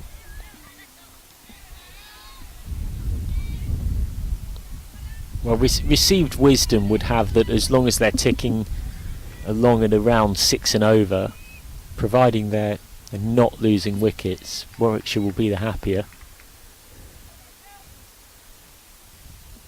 Thomas looking for some wickets. She's had plenty of them this season, including 6 in this very competition. And does find the outside edge of Freeborn's bat there. That will be one more. Olivia Thomas, who took 2 for 23 against Derbyshire off 3 overs in round 1, 3 for 17 off 3 against Staffordshire in round 2, where she was excellent here, and 1 for 41 off 4 against Essex last Saturday, where she got a bit of tap.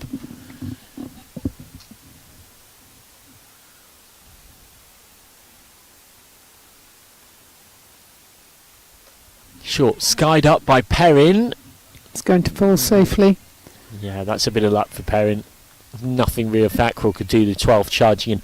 It's one of those where if we were playing with, on that side of the ground, a short boundary as opposed to a long one, then charging in from being a boundary sweeper, she might have had a chance of catching it. As it was, there's no real catching opportunity. So the over ends up going for 5. It's another good over from Olivia Thomas. She's only conceded 9 from her 2.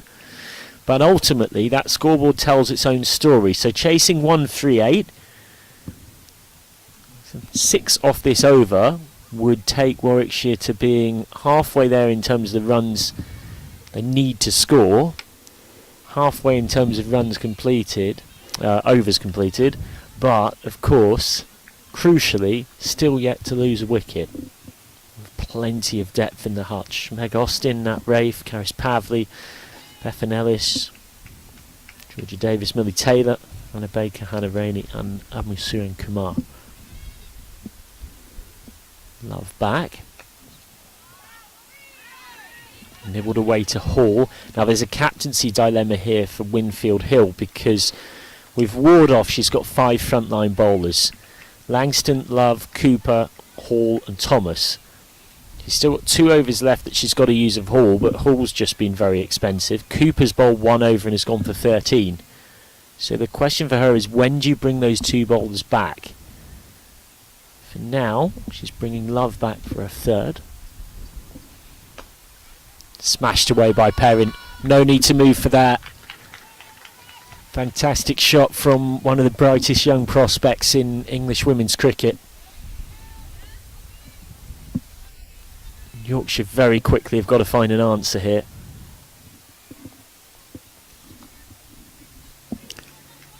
Yes, it's just playing into the hands of Warwickshire at the moment, because they'll be quite happy. They're reaching the halfway stage without losing a wicket, so they've got 10 wickets and only half the runs to get, so they'll be in a very confident mood, both out in the middle and sitting in the dugout. Oh, Love trying something a bit different. I'm not sure whether she necessarily meant to. So that'll be wide. Perrin was looking to have a go at it. Signalled as one for the over as well by umpire Naeem. Yeah, I think Perrin went to try and put that over the top of the wicketkeeper there, but didn't get anything on it, and the umpire then signals a wide. So He's trying to almost like periscope it or tennis Yeah. racket it in a way. Amy Campbell comes up at deep third and long on goes out. Very good contact on that as well from Perrin. Fackrell charging around from cover point makes it a tidy stop and piece of work to keep it to 1. So Yorkshire right now striving to find an answer. And it's one of those situations where if you do pick up a wicket, that could change it, but you've got to find somewhere to get that wicket. And that's well bowled by Love. Yeah, and what a pressure moment as well for a 16-year-old to be out there in, and not just out there on the field, but right in the thick of it. And found myself saying something broadly similar in that game against Essex. 1 for 37 off 4, but that included a couple of really pressured death overs for Amelia Love to deal with.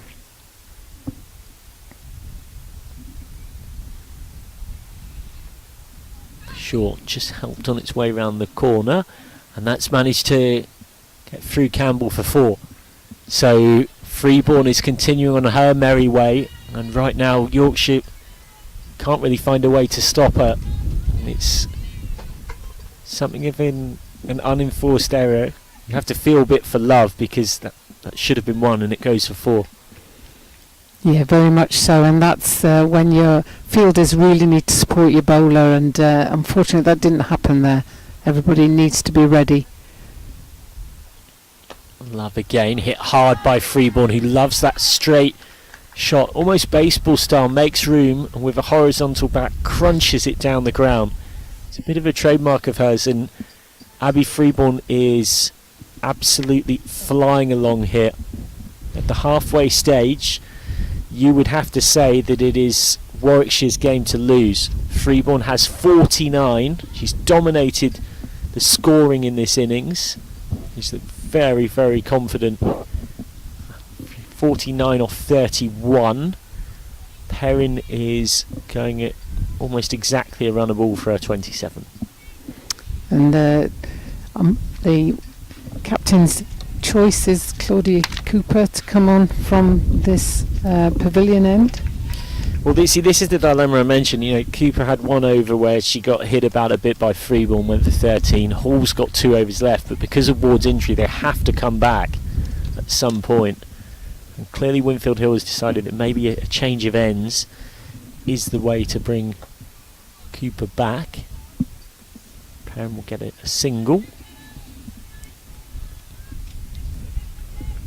It's been a Perrin who just playing a very sensible supporting hand here. She knows that Freeborn is going great guns at the other end. And Winfield Hill trying to manoeuvre the field, trying to give protection, trying to be in wicket-taking positions. Your head's going all the time when you're the captain, let alone when you're the wicket-keeper as well. Quicker and flatter, but short from Cooper, and punished. 50 for Abby Freeborn. It's been an excellent knock. 53 off 33 balls, brought up with a 7-4 to go with 2 sixes. And as things stand, Abby Freeborn is carrying Warwickshire into a spot at finals day at Taunton on Monday, and a semi-final against Surrey. And that's a ball that was dropped quite short from Cooper, and somebody who's in as much nick as Abby Freeborn's in is not going to let her get away with that, and she was able to then just look where the spaces were in the field and hit it firmly into that space. Sometimes you have to be bold and give a bit more air to the bowling. Plenty of air on that one. Cooper out towards square leg, and it might It might have been a chance for Love, and Love charged in for a moment, I think, eyeing the catching chance, and ended up getting slightly caught between catching it or stopping it. Couldn't quite do either, so it's another boundary for Freeborn, who continues on her merry way. I make it she's hit 4 of the last 6 balls that she's faced for 4. She is ticking here.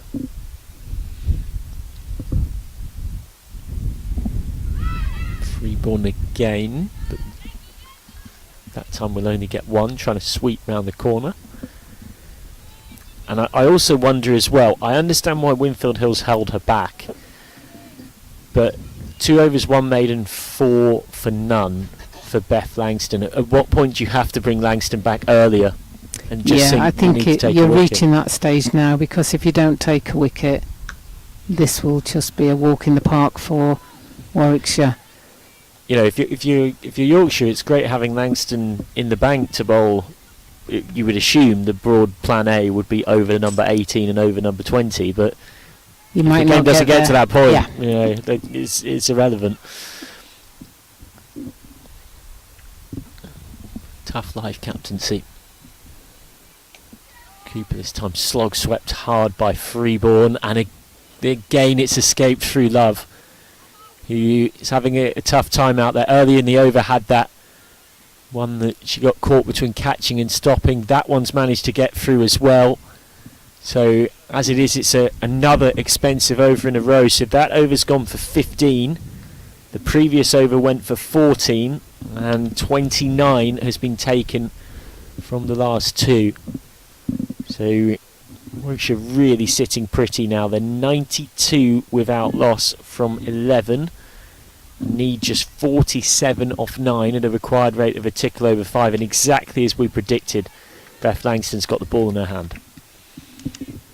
Yes, I think that's exactly right. I think you can't save your best bowler for the death overs if you don't reach the death overs. So this is a timely, hopeful, a timely into putting Beth into this moment, because she's the bowler who has got that control and that ability to just do something a little bit different. Yorkshire aren't quite saying, here's some water, can you turn it into wine and feed the 5,000, but they are asking quite a bit of Beth Langston here. I think they might be in that situation right now. Full toss, and it's a rare bad ball from Langston that gets the punishment it deserves from Perrin. Well, that is a collector's item. You don't see that. I've got a feeling the last time they played up here, Langston bowled poorly from that bottom end. She had one over that was expensive against Staffordshire, and then changed ends. You're spot on. It's pretty much the only expensive over I can remember from her all of this season. Yes. Langston looking to adjust. Oh, and that's been crunched by Perrin as well. She is known as a batter who tends to particularly enjoy extra pace on the ball to Vina Perrin, and she's showed it there. I think now these two batters are both middling the ball. It's going to be quite difficult to bowl anywhere to them, because they both play their own shots, but they both play different shots as well. So it's quite hard to target an area, a line and a length to them. Bumper from Langston, missed time by Perrin, and it's gone right in a gap between three fielders. Well, that's a little bit luckless for Langston. There was point, there was deep cover, point and extra cover. Nobody had a chance of catching it. I think there's been 2 or 3 poor shots played, and they've got away with them each time. So you know that there are times in the game where you think, this is not our day today, because there are other days when everything that is mishit goes to hand, and that one was a mishit, but it fell between 3 fielders. That's hit hard, and that's going to go for 4 through backward point. So Freeborn in particular in the last 15 minutes or so has gone into overdrive. Yeah, into that definitely 15. wasn't a mishit. That was a super shot by Abby Freeborn, and she just creamed that through backward point for 4 runs, and it went quite quickly. Suddenly this game is quickly moving in one direction. Langston trying to change the direction of it in a different way, but that is down leg, and that is a wide, and they ran a single as well, so that adds to Yorkshire's frustrations, and suddenly, in the blink of an eye, it's only 32 to win.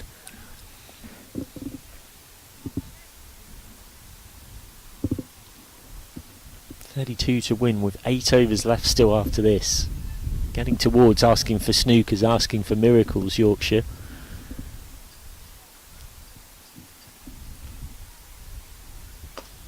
Perrin down the track. It's another shot of real authority from Davina Perrin.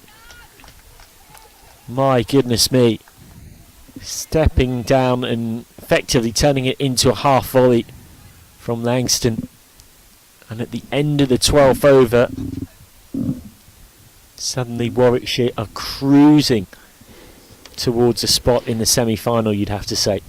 Yeah, they're playing very well. They're batting very nicely. Davina Perrin has been patient to come through a sticky start. It took her a while to get going, but now she's accelerating at a rate of knots and slowly catching up Abby Freeborn, who's played very freely and just hit an awesome 66 at the moment. And Yorkshire, I think, may well have realised that their opportunities have slipped away here.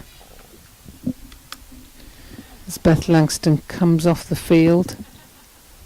Yeah, Yorkshire hope that's nothing too serious, as new over starts with a single out to Callis at mid-on. 110 without loss at the end of that previous over, which continued something of a high scoring trend recently. Olivia Thomas comes back, and that's understandable. She's bowled well. That's away for one more. The last 5 completed overs before this one. So after 7 overs, Warwickshire were 42 without loss, so going at exactly a run of ball. Since then, the 5 overs after that have gone for 16, 5, 14, 15 and 18. So they've piled on 68 runs from the last 5. The visitors short, and Thomas is out to Fackrell at deep mid wicket. It's one more, and you're at the point where those 2 opening batters are probably now saying they want to finish it off themselves. Let's be the 2 that are out here right to the end. Yeah, I think that's the case, and they are the tier 1 side, and they realised this could have been a banana skin for them, but they played very finely throughout the afternoon.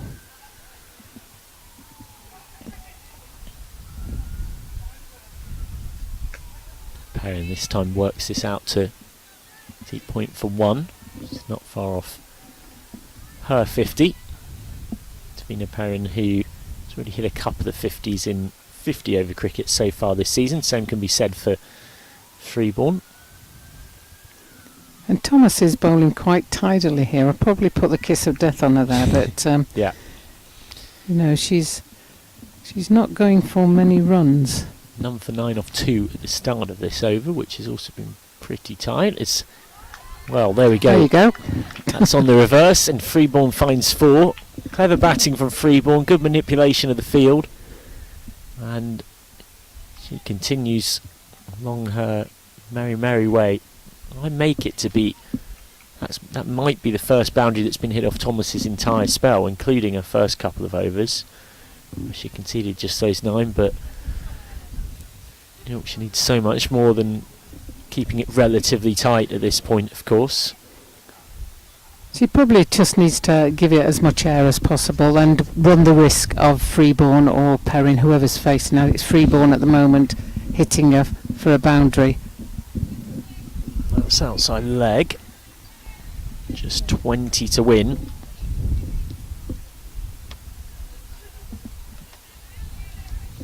Remember, Yorkshire 6 wins in a row across all competitions before this one. Short from Thomas. Work to do for Erin, no relation Thomas at deep extra cover, and good hard running brings 2 for Warwickshire. End of the over. 121 in fact. Beg your pardon, without loss. So that over's gone for 11, which continues the high scoring trend that I had mentioned, and it leaves just 18 to win off the last 7. It should be a case of dotting the I's and crossing the T's for Warwickshire on some cricket admin. They have had some exciting close finishes this season, not least a tie in their opening game when a final ball direct hit run out from my Boucher to get rid of Georgia Davis meant that one was a rare tie, but there should be no such close finish. Grace Hall comes back. Number 17 off 9 balls bowled so far because of filling in that over from Ward. Driven back by Perrin.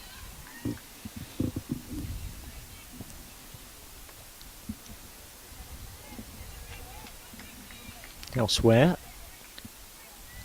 Yorkshire men find themselves in a tough spot against Nottinghamshire at Headingley. Notts 199 ahead, 2 down in their second innings. You can watch that on the Yorkshire Cricket YouTube page as well. Here's Hall. Hard by Perrin, straight to long on. Perrin now just 5 short of her 50. What have you made of the new competition this season? I think it's given everybody a lot of excitement, really, you know, for Tier 3 teams to be involved in a competition with Tier 1, fully professionals with very much amateur players, weekend players, people who are pulled together to form some of the Tier 3 teams against, you know, it's like the FA Cup in football, isn't it? Everybody feels that they've got a chance to win it, and be in it is something that's worth doing. The travel is something that's hard for some teams, but to have the opportunity to play against fully professional teams is everybody's dream in sport, isn't it? You know, you want to show your capabilities against the best there is in the game, and that's what this competition has done for a number of players. Where else would you see players from Devon getting the opportunity to play against a professional team, you know? And I just think it's wonderful, really, for all the players to have that opportunity.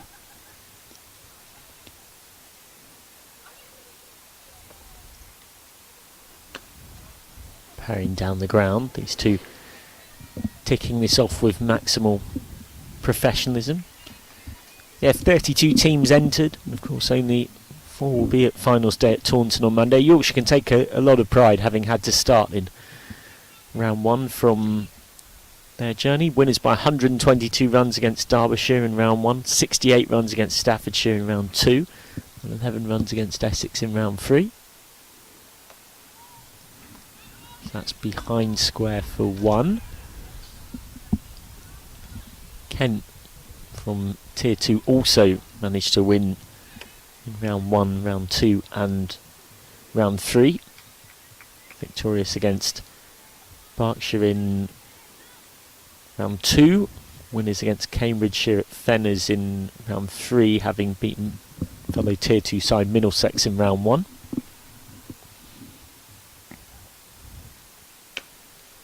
Perrin again. It's that hard down to long on. End of another over. It's a relatively tight over from Grace Hall. Goes for just 5 singles, and it means that there is now 13 more needed to win.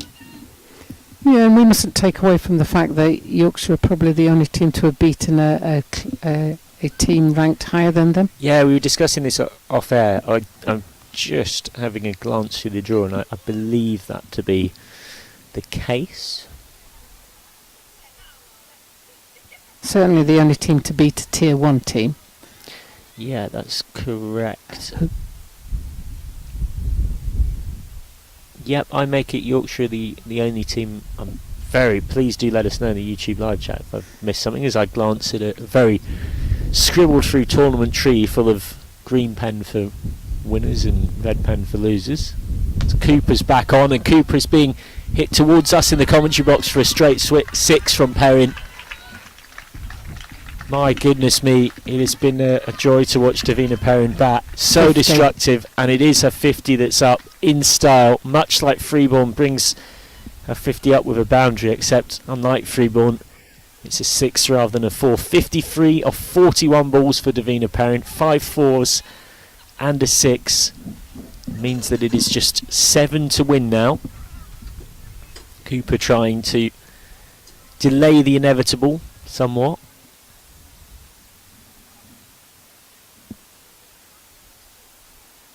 Perrin just gets this away. There's no one behind square on the offside, so that will go for 4. And those 2 shots alone should tell you why so many people are so excited about Davina Perrin. She can do the traditional, she can whack you down the ground, but then she can also just paddle you with such guided soft hands and fancy intricate footwork for 4. And one more boundary will seal it here for Warwickshire. And what for a long time was a bit of a nip and tuck contest, but ever since about the 6th over of the run chase, Perrin and Freeborn have taken complete control, and since then they've scored at not far off 2 a ball. Won't be finished there though. And there's a lot to learn from, you know, the fact that they weren't racing at the end of the power play, but since the power play they've really, without losing wickets, you can then afford to be a bit more expansive with your shots, and that's exactly what they've shown. A batting masterclass shown by these 2 batters. Perrin this time comes off the inside edge. I'll get 1.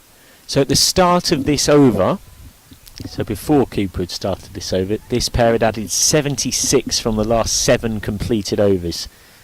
That's the period that I was referring to, where they've really kicked on, and well, they've not just put this game in bed, they've tucked it up, read it a story, and played a lullaby for it. That's way for a dot ball there though. I think if she'd left that, they might have won the game with a wide. I think it was Freeborn had to reach for that one to make sure that she just caught the end of her bat on it.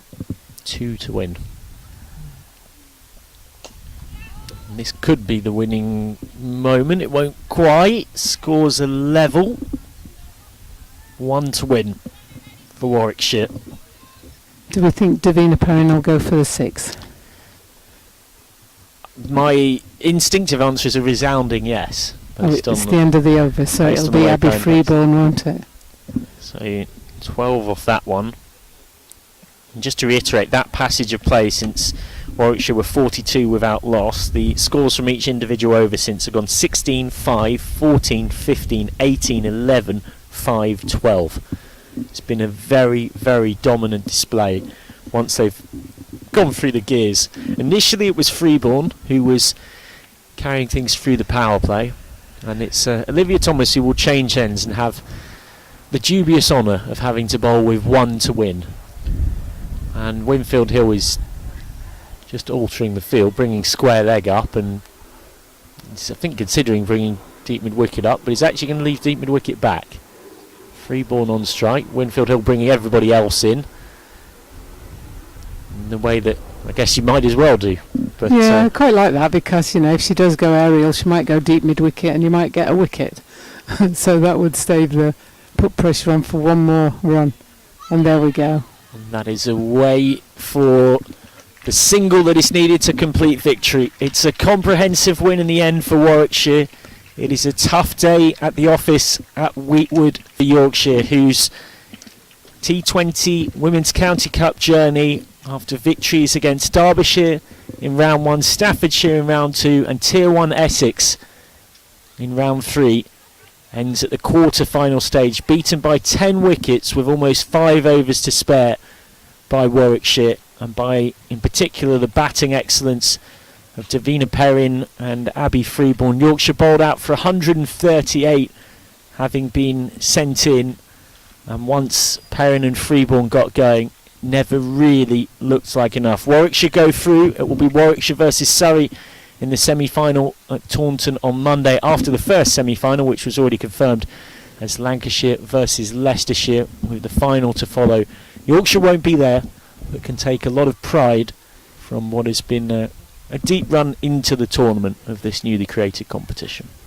Yes, I think it's, as I say, a good competition for everybody, but they should take some pride of getting to this stage of the competition. You know, this stage of the competition, whenever you set up a knockout competition, you're expecting the top 8 teams in the country to be in the quarterfinals.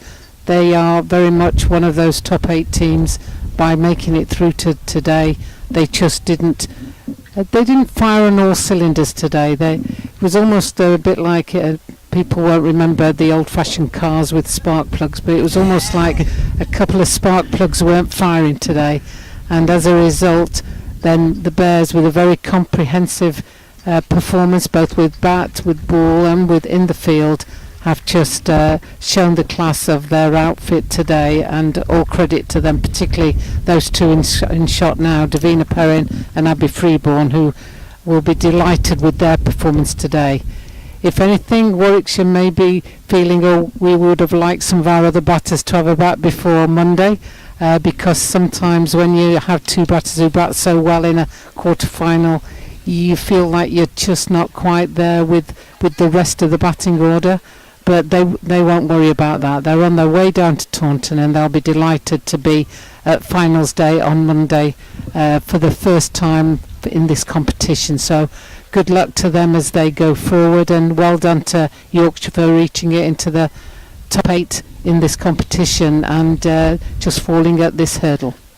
Well said, Dr. Jane Powell. Just to remind you as well, Yorkshire women have plenty more to come across the rest of this campaign, and plenty more to enjoy on the men's side as well. It's a first loss in 7 for Yorkshire across all competitions, and it means that Yorkshire will get a rest on Monday, and then will build themselves back towards their next fixture, which is on Sunday the 1st of June for the women, as part of an exciting double header. The women have Derbyshire Falcons, and the Worcestershire Rapids are the men's opponents away from home. Double header in terms of both games being at Headley comes round on the 8th of June, when Leicestershire are faced by both the women and the men at the same time. For now though, all that's left to say is thank you very much, Dr. Jane Powell, for being alongside me, and thank you to you at home wherever you've been across the world for watching. We'll see you again very soon. Warwickshire, your comprehensive winners here at Weetwood.